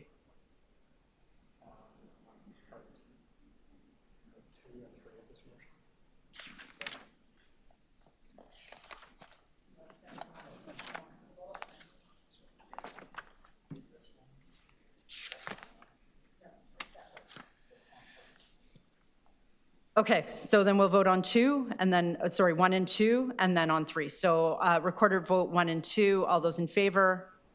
Councillor Sachs, Deputy Mayor Morley, Councillor Pasternak, all those opposed? Councillor Deputy Mayor Cole, Councillor McKelvey, and I think Councillor Perruzza, and Rachel, Councillor Turnus-Lynn. And then the third part about the contractors. Oops. Did that pass or fail? That fails 4-3. Okay. The third one is that city ensure that new contracts for landscaping specify that 2-stroke gas power engines may not be used if zero-emission equipment is available. All those in favor? That carries. And then now we'll proceed with my part 4, or it's 1 to 3 are redundant because we did that. And then it's just part 4 of my motion. This is the 2027 report back. All those in favor? All those opposed? That carries. Okay. That completes that item. We now move to, we can do a quick release, I think. Does anybody want to continue to hold Councillor Pasternak's item, i.e. 21.11? Okay, so we'll release that. All in favor? All opposed? That carries. The next one is IE 21.7, automated vehicle pilot deployment. So we have 2 deputants, Leonard Roberts and JJ Fuser.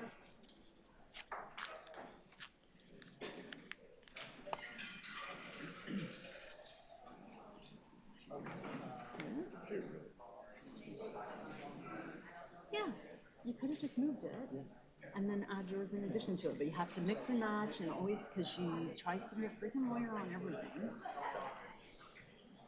So, yeah. Oh, I guess.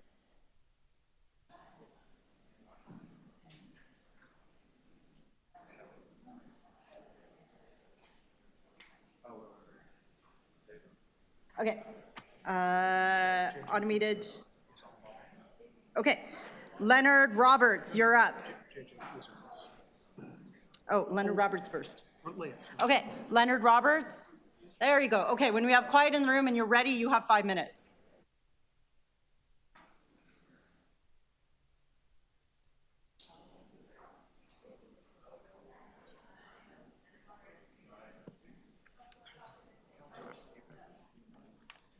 Hello, everyone. I'm here to just, sorry, if it's okay to speak now? Sorry. Okay, when we're quiet, we'll start. Okay, go ahead. Yes, sir. Hello, everyone. I'm here to just voice my concerns about the automation vehicle or AV pilot program. My concerns consist mainly of the AV issues, adapting to changes in environment, safety to the public, and data security and privacy concerns. I know these are the AVs they want to introduce are fairly small and have a maximum speed of 32 kilometers an hour. That doesn't really mean that they can be safe to the public. I'm not familiar with what software Magna Inc. is using for their AV, but I can imagine it's not very different from other software companies that operate these. These softwares have demonstrated to be highly flawed in the best weather conditions. There are documented incidences of AVs failing to yield for emergency vehicles, driving into scenes, and actively endangering firefighters and paramedics. Between April 2022 and August 2023, the San Francisco Fire Department alone had 55 documented instances of AVs impeding or endangering crews, including an incident where paramedics were prevented from leaving a scene, where a woman was hit by a different vehicle and had severe lower extremity injuries with bleeding, and 2 AVs were blocking their egress. It didn't specify how long the delay was, but any delay to emergency care is unacceptable, especially for blades. Those emergency crews, forgive me, when it comes to blades, for lower extremities, you can lose up to 2 liters of blood, and when you have about 4 to 5 liters in the average adult, time is of the essence. So it is very important when these things happen, and to get to the hospital as soon as possible for intervention. There are many other instances of people being dragged because they don't get, AVs don't recognize them, or recognize them as something that isn't worth stopping for. As a Black man, I am specifically concerned about AVs being used around people of color. The correlation between having a darker skin tone and being at higher risk of being struck and killed by a vehicle was proven in a 2022 study that concluded Black and Indigenous pedestrians in the US are at a higher rate of pedestrian fatalities. This fact is horrifying enough when including the factors of AI used by AVs. They'll likely have a harder time recognizing darker skin tones, making them all the more dangerous, especially at night or in adverse weather conditions. And my final concern involves data security and privacy. The data that Magna Inc. could collect from these AVs could be used, excuse me, that they can collect from personal data from consumers. It is immense. If companies that utilize AVs are permitted for commercial use, the companies who operate them will have the ability to gather a large amount of data on people using it without their knowledge and utilize the data however they want with little to no oversight. I imagine their defense for this practice would be clicking agree on or having consumers click agree on a multi-page user terms and service agreement, but I would hardly consider that informed consent. An example of this invasive data collection would include Uber utilizing the data they collected from customers, government officials, and their own drivers for entertainment at company events, to get around taxi regulations and identify drivers who were driving for competitor apps. Even more disturbing, they've used personal data to investigate the personal lives of journalists who were looking into company allegations of misogyny in the workplace. The risk of implementing a pilot program for AVs will likely greatly outweigh the potential benefits to the city communities. And Magna International may state publicly that that safety is their priority, but public for-profit companies' only interest is making money for their shareholders. They will care for safety as much as they have to pass regulations and cover up issues cover up issues that seem cheaper to fix. I understand that this is a small program with vehicles having strict restrictions, but I urge the committee to not follow any further expansions to the program, including more vehicles, larger vehicles, or ride-sharing or taxi delivery services, to allow for extremely limited use with incredibly heavy oversight in the name of public safety. I can understand skepticism or Final thought. Sorry? Sorry? Final thought. Oh, yes. I can understand any skepticism or thinking that I am being hyperbolic in these situations. I have looked into this extensively. I've gone through news articles, research journals, and government agencies. And if anyone is interested in looking into this more, I'm happy to share some links and sources that I found for this. Thank you. Thank you. Questions of the deputant, Councillor Sachs? Go ahead. Thank you. You mentioned some of your concerns about privacy and data. We understand that what Magna intends to do is to record all the faces of anyone that it passes and then send that to the United States, where it would be subject to the Homeland Security Act. How do you feel about that? Due to the broadness of the Homeland Security Act in the United States, I would be very concerned about that, seeing as they do almost anything in the name of national security, including invade people's personal rights. Right. And do you have concerns about the potential seizure of this data by the Toronto Police, of having a picture of the face of everyone on the street? Yes, but I would, not so much as, because they can just pay for it. Companies can regularly just sell this data to anyone who's willing to pay for it. Do you think that it's for the benefit of Toronto to have these autonomous vehicles and chase cars with all their cameras on our streets? No, I do not believe so. Thank you. Thank you. Okay, thank you. Other questions of the deputant? Okay, seeing none, our second and last deputant on this item is JJ Fuser. Do we have JJ online? Yes, I think so. Hello. Thanks for the opportunity to speak. My name is JJ Fuser. I was one of the many people involved in a critical analysis of the Sidewalk Labs project when it came here right before the pandemic. And, I think the last speaker brought up many excellent points. I'll try not to repeat them. But we should learn the lessons when a private company attempts to use our public realm as a test bed for digital infrastructure and market making.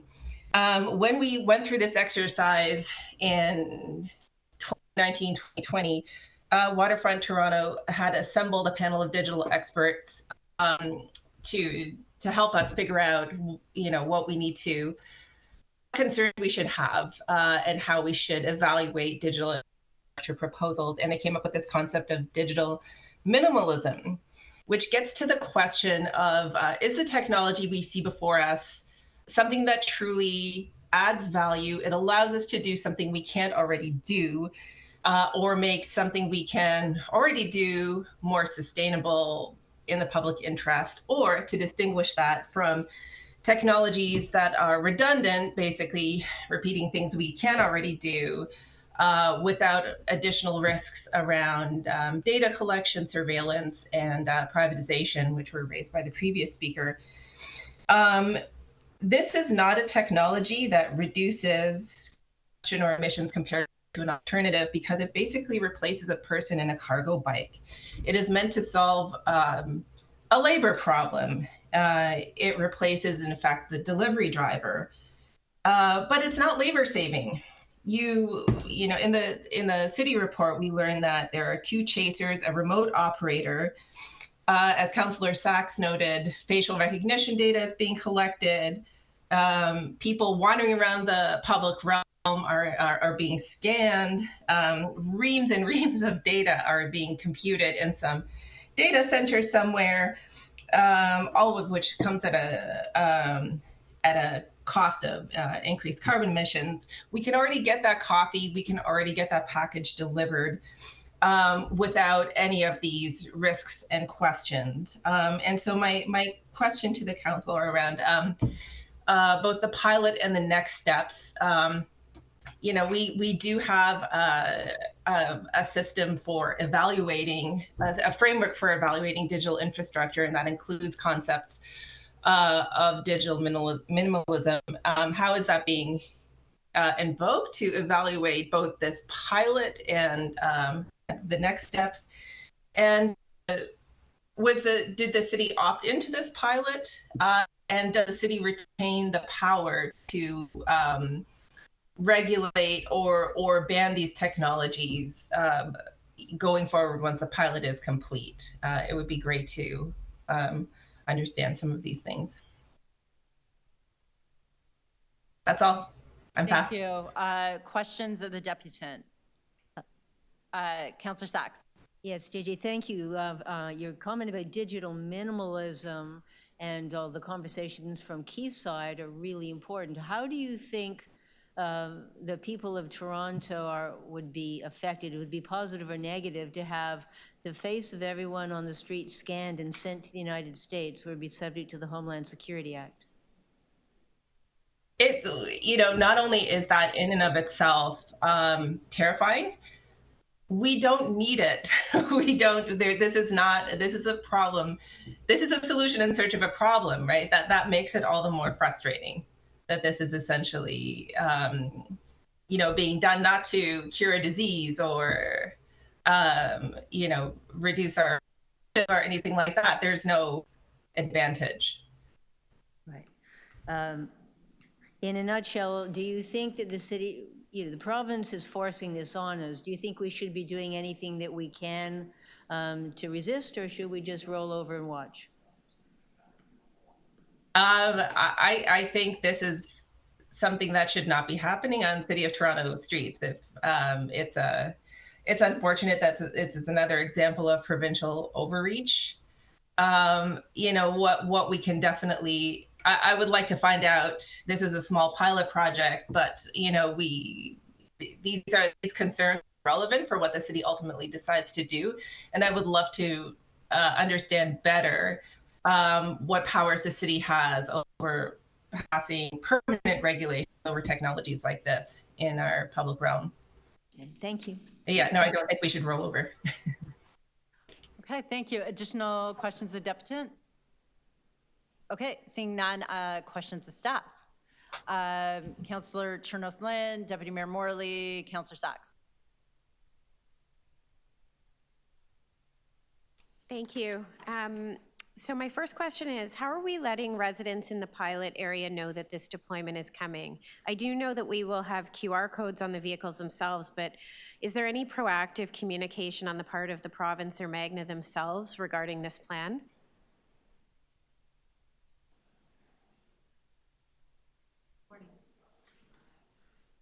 Good morning.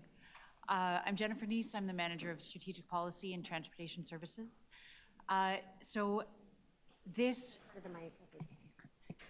Thank you.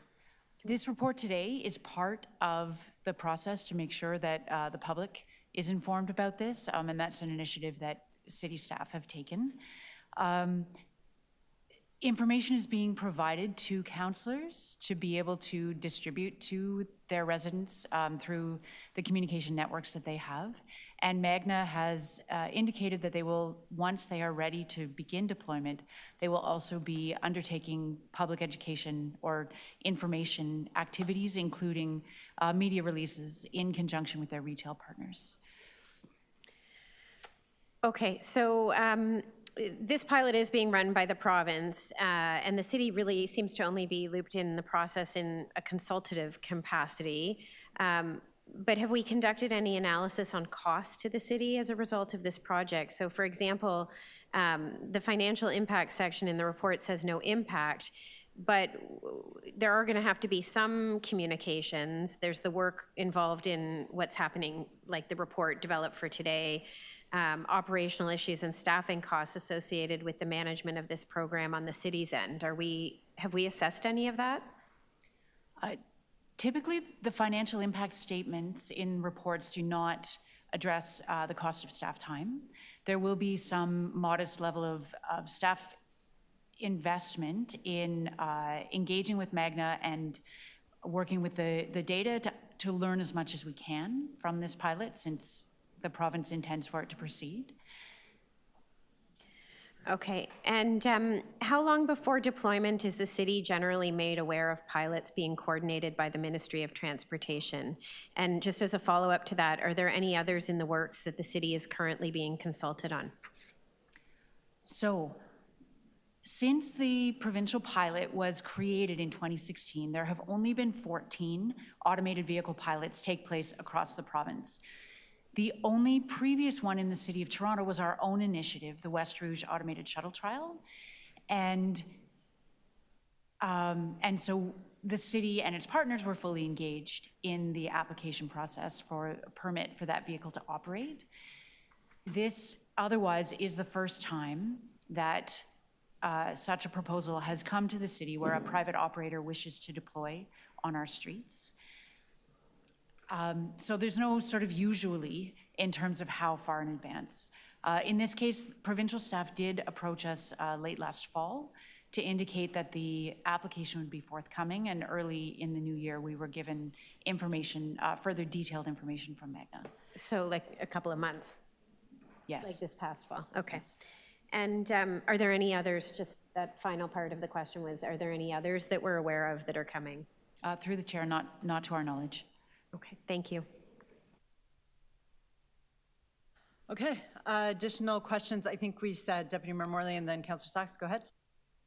Thanks, Madam Chair. Through you, I just wanted to underscore, and I know my colleague just flagged it, the regulatory environment. I think it's helpful and important for there to be some clarity on the role that the city has to play as part of this pilot. Can you remind us who gets to sign off here and what role the city has as part of this proposed pilot? Through the chair, the city does not have any authority to reject or approve this pilot. The provincial government is responsible and has jurisdiction to determine what types of vehicles are allowed on roads in the province. And in this case, the city has been engaged as an observer and to provide some modest level of input, but not with any decision-making authority. Thank you for that information. I think it's important. With respect to the data and privacy concerns, can you talk to us about what parameters are in place to address that issue? Through the chair, I'd like to request the assistance of my colleague from Legal Services to respond to that.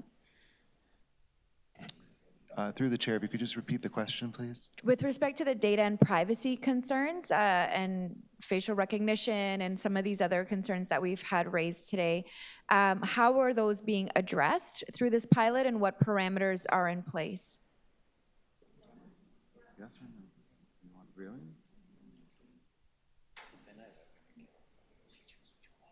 There has been communication from the province to the city regarding the matter, in which they highlight the fact that there are conditions of approval for the program, and the conditions of approval do say that the data that's generated during testing must adhere to federal and provincial privacy and data protection laws. If you would want to get further information on how that process works, there may be a reason to have to go on camera for some of that. Okay, thank you. A reason to go on camera, I think, was the second part. Thank you for that information. So there are conditions from the province that the privacy and data related matters on this pilot have to be subject to our laws here in Canada that are, and so, okay, I'll leave that there. I think there might be a follow-up from my colleague. And then finally around the issue of safety and concerns about the utilization of this technology on our streets, the potential for blocking lanes, et cetera. Can you highlight for us what parameters are in place to ensure that this is safely operated and any harm to pedestrians or road users is mitigated? Through the chair, the proposal from Magna incorporates a number of risk management tactics, including having a chase vehicle following the automated vehicle at all times. The chase vehicle will have two humans in it, one who's responsible for driving the vehicle safely and the other who is responsible for keeping an eye on the automated vehicle and who has a remote control device that can be used to execute an emergency stop and to do some modest movements of the vehicle to the side of the road. The third human is located at a remote facility with something similar to a gaming console that gives them a 360-degree view around the vehicle, and they are able to either proactively or when the device requests them to do so, take over full control of the operations.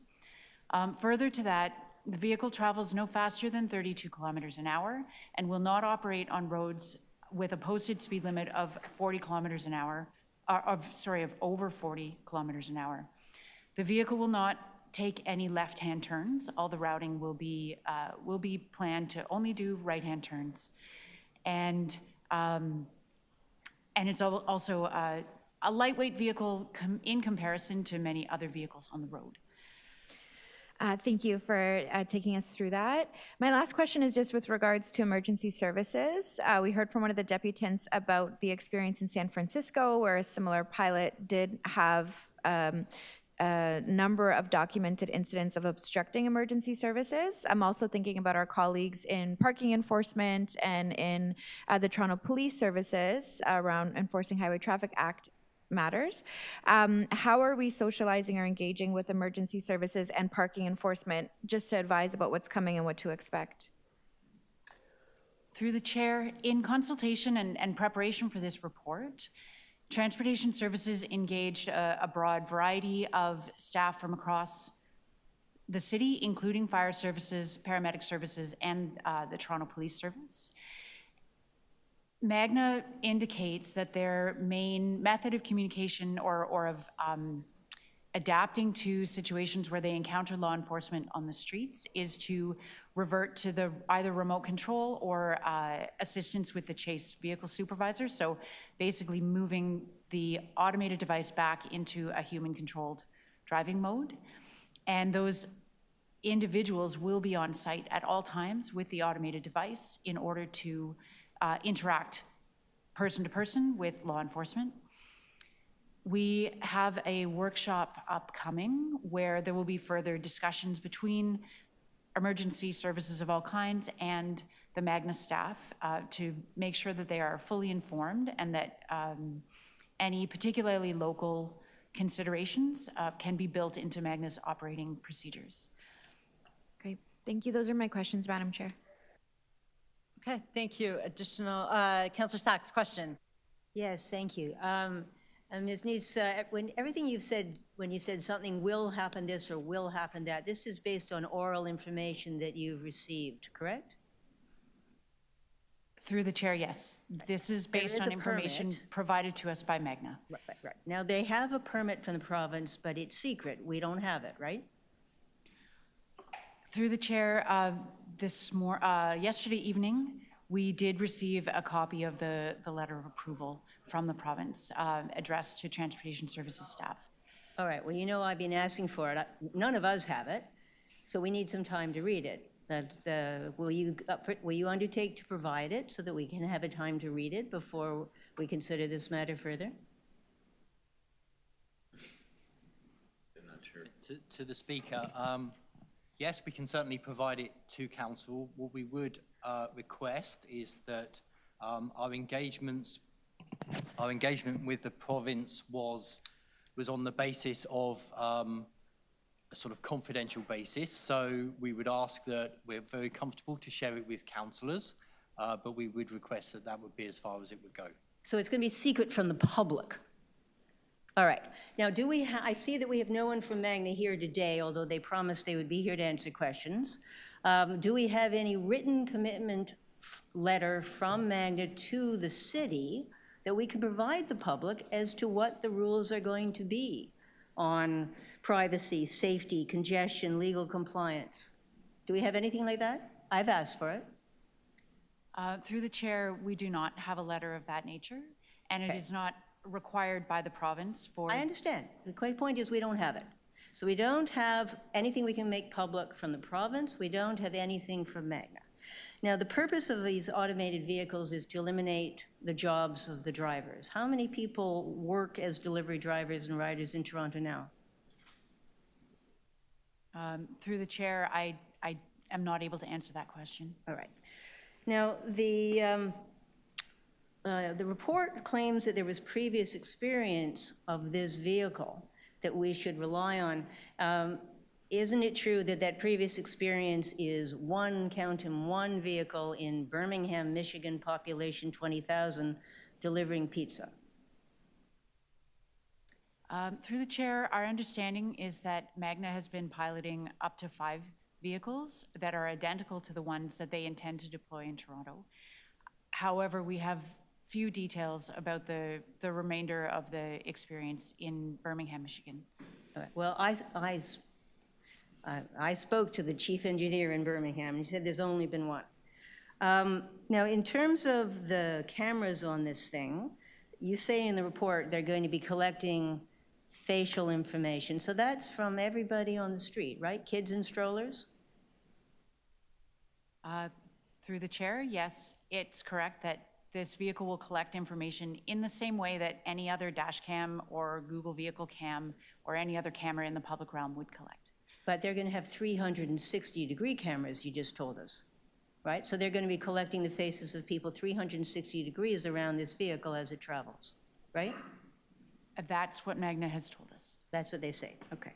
Now, if one of these vehicles breaks the traffic laws when there's no driver in the vehicle, the police don't have a process. They don't know who to charge, right? Through the chair, our understanding is that the company would be held responsible. It's still an evolving area of law with respect to how charges might be laid. Right, and I asked you to have the police here today, but they weren't available, correct? Correct. But they could be here next month if we give them some notice. Potentially. Okay. Now, in terms of safety, these things have to stop to deliver to allow whoever's I guess somebody in a building to run out and get its package. How long will they be stopped for in traffic? Through the chair, our understanding and the guidance and expectations that we as city staff have given to Magna is that they are subject to the same rules of the road as any other vehicle, which means that if they are pulling over for the purpose of allowing a delivery, they are subject to the same standing, stopping, and parking rules as any other vehicle. And so how those regulations would apply would depend on the length of time that it's taking for a particular delivery to be made. But presumably they are doing it in a place where the city has determined it's safe to do so based on the bylaws in that space. But if they're on Bloor Street, there's nowhere to pull over. What are they going to do? Are they going to, if they block traffic, how long are they standing there? So through the chair, there are parking spaces along Bloor Street. They are not in front of every single destination. And presumably, Magna They're will usually full. So I believe that this will be part of the learning process of this pilot. Expectations are that Magna will be using an algorithm to determine where they can and cannot deliver based on the parking regulations, and that the chase vehicle supervisor and the remote operator are able to take over and find an appropriate parking location, which may mean that the humans in the chase vehicle will make the final portion of the delivery in cases where it's impossible for them to park legally adjacent to the delivery address. Okay, thank you. Additional questions? Okay, Deputy Mayor. Can we say that we don't want these robots on our streets to the province of Ontario? Through the chair, we can make any statements we want, but we do not have the ability to influence the province's decision or to overturn the province's decision. Under what authority do they have the right to basically put vehicles, these robots on our streets?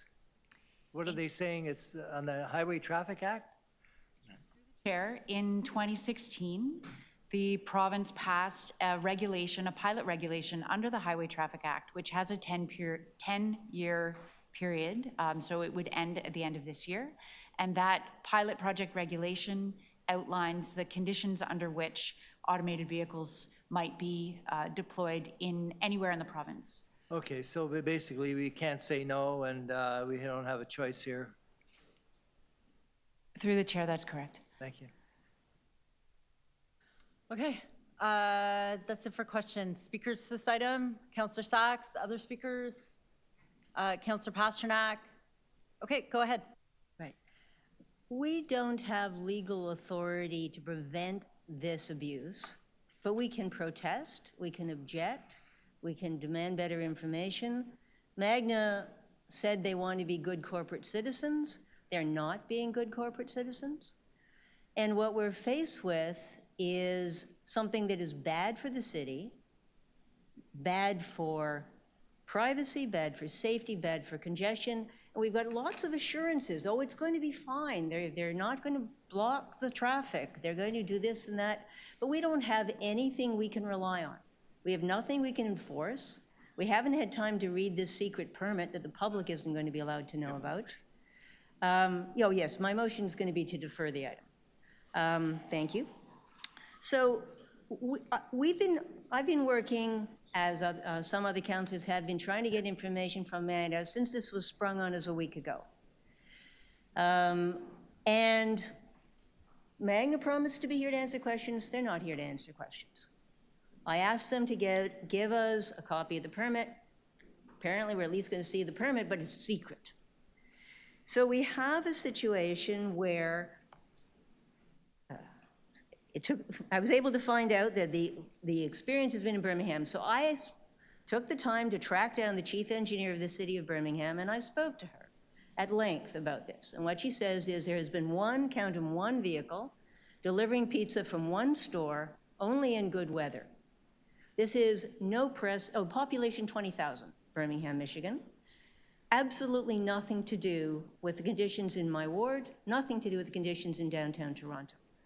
So this thing is, we have no clarity as to how legal compliance is going to be achieved. We've got no clarity as to what the rules are going to be. Birmingham is getting precisely zero data from Magna as to what these things are doing, or where they're going, or what problems they encounter, or what problems they cause. We're in the same position where we have no agreements, and we haven't even asked for one. So we have Magna told Councillor Perks that, oh yes, they're sending all of these faces to the United States. Now, the report doesn't tell us that. The report says, oh, don't worry, it's all going to be compliant with Canadian law. We don't have any proof of that. We don't have anything or any report from the Federal Privacy Commissioner or the Provincial Privacy Commissioner. We don't have anything even from our own privacy folks. We just have Magna says, don't worry. I don't think Magna says, don't worry is a good enough answer. And I think we should be protesting as much as we can, and we should be bringing this matter back next month, asking Magna to attend and to answer questions. And in the meantime, to ask them to give us clear commitments of what they're going to do about compliance, about privacy, about safety, and about congestion. Now, you remember, this is the provincial government that's using the frivolous claim of congestion to attack what the city is doing, which was within our jurisdiction, and they're dumping this thing on us. So you're talking about something that can't go at traffic speed and has to have a chase vehicle right behind it. So imagine two vehicles that are not at traffic speed in rush hour, they have nowhere to pull over. In most of my main streets, there is nowhere to pull over. Yes, sometimes there are parking spots. They are always full. And so these things are either going to be pulling up on the sidewalk, pulling into the bike lane, blocking the sidewalk, pulling onto a driveway, or stopping traffic while they phone the guy in the building to come down and get their pizza or whatever. We don't know anything about how this is going to work. And so I am asking for your support to adjourn this so we at least take the time to read the secret permit. Maybe it's all solved, but we don't know that. All we have is an oral report or a report of oral conversations that we can't rely on, that we can't tie down. And that is for the benefit of a private company so they can fire people, displace jobs, and create a problem on our streets. Now, we don't have the legal ability to stop the province from doing bad things to the city, but that doesn't mean we should do nothing. And the absolute minimum we should do as a committee is read the damn permit and ask Magna to come here and answer questions. I'm asking for your support to do those two things. Thank you. Okay, so Councillor Saxon moving deferrals. So is there questions on the deferral? Questions on the deferral? Okay, go ahead. Thank you. I'm wondering if you feel there's an opportunity, and maybe the clerks need to help advise whether it'd be possible to have Magna attend City Council, because this would still be subject to a debate and discussion and going through council later this month. I wonder if that is an opportunity that we could work towards as opposed to deferral, because my second question is the implications of a deferral in terms of the timing on the pilot project and whether staff have weighed in on that. It doesn't have any impact on the timing because the province has said that is up that we have no control. Although I can stand there in front of their headquarters with a sign saying, why is Magna refusing to tell the public what their plans are and providing protection for privacy, safety, and congestion?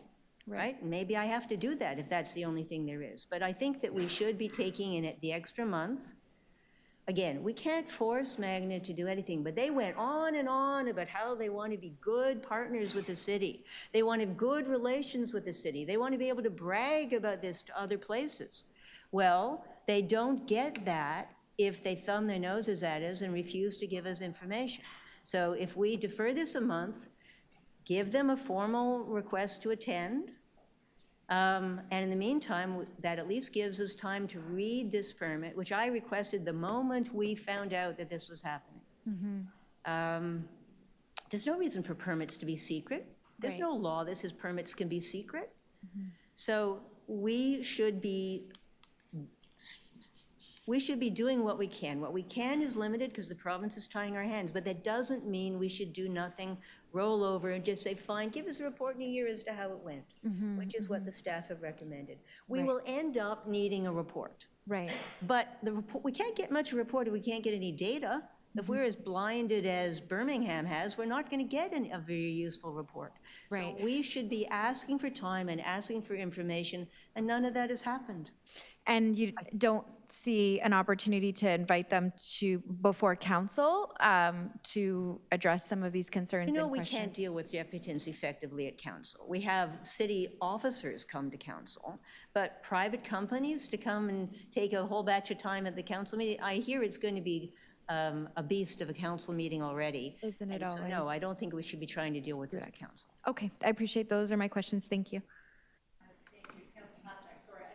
Councilor Pasternak, sorry, I thought your questions were, your question is on the deferral. Okay, Just go ahead. clarity's sake, it's coming back to the next scheduled infrastructure. I see, environment. that's right. Okay, so that's, are we going to speakers now? Any other questions of the deferral? Okay, and then speak to the deferral, and sorry, can you clarify how long is speaking to the deferrals? 2 minutes, go ahead. We're just speaking on deferral? So if it carries, we don't go back to speakers on the item?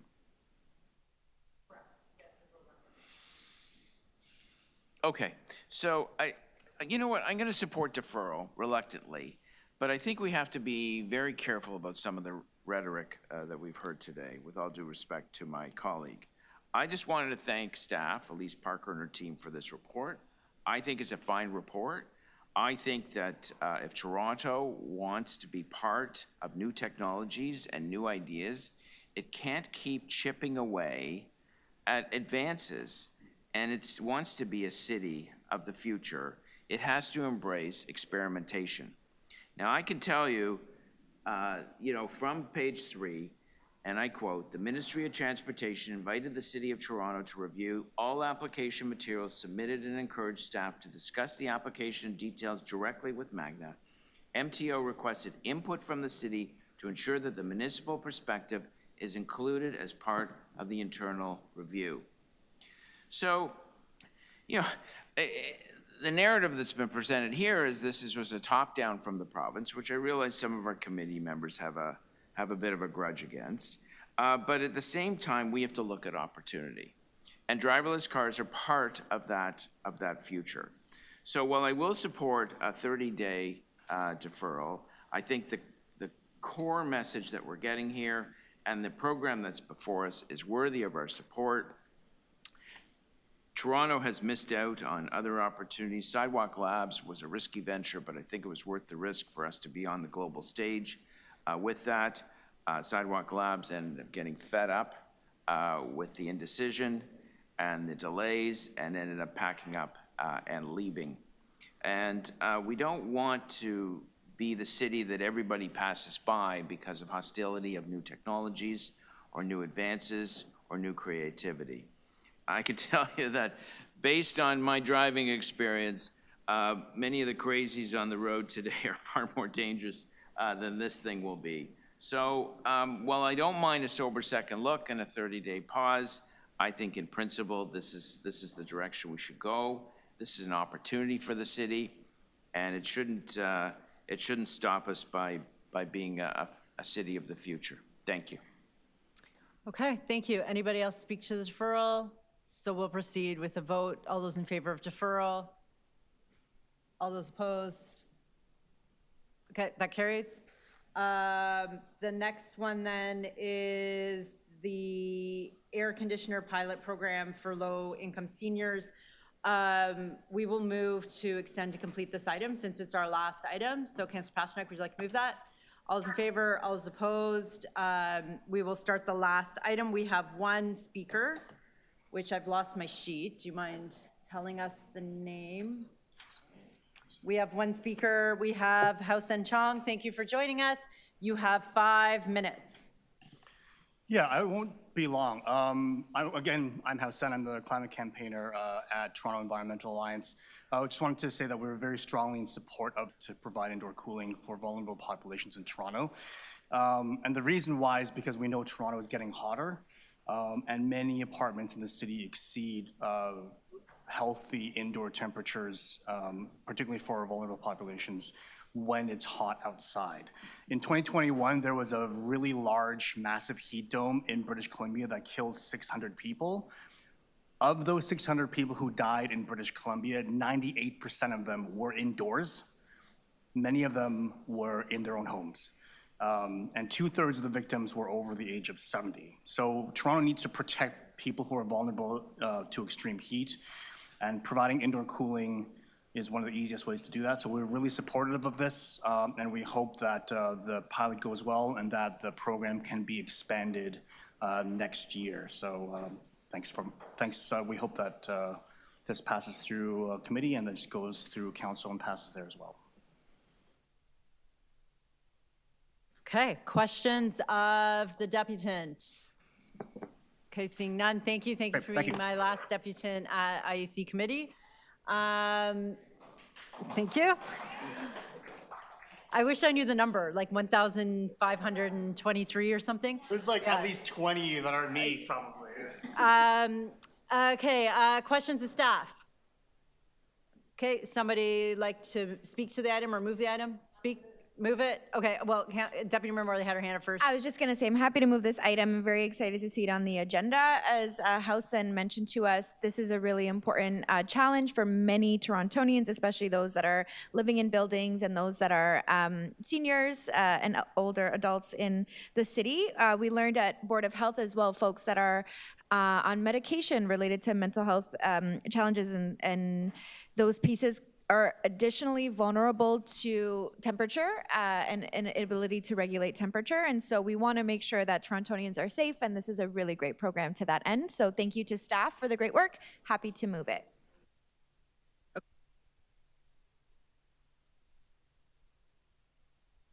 So do we have you online for last word? No, that's a wrap. Okay, thank you, everybody.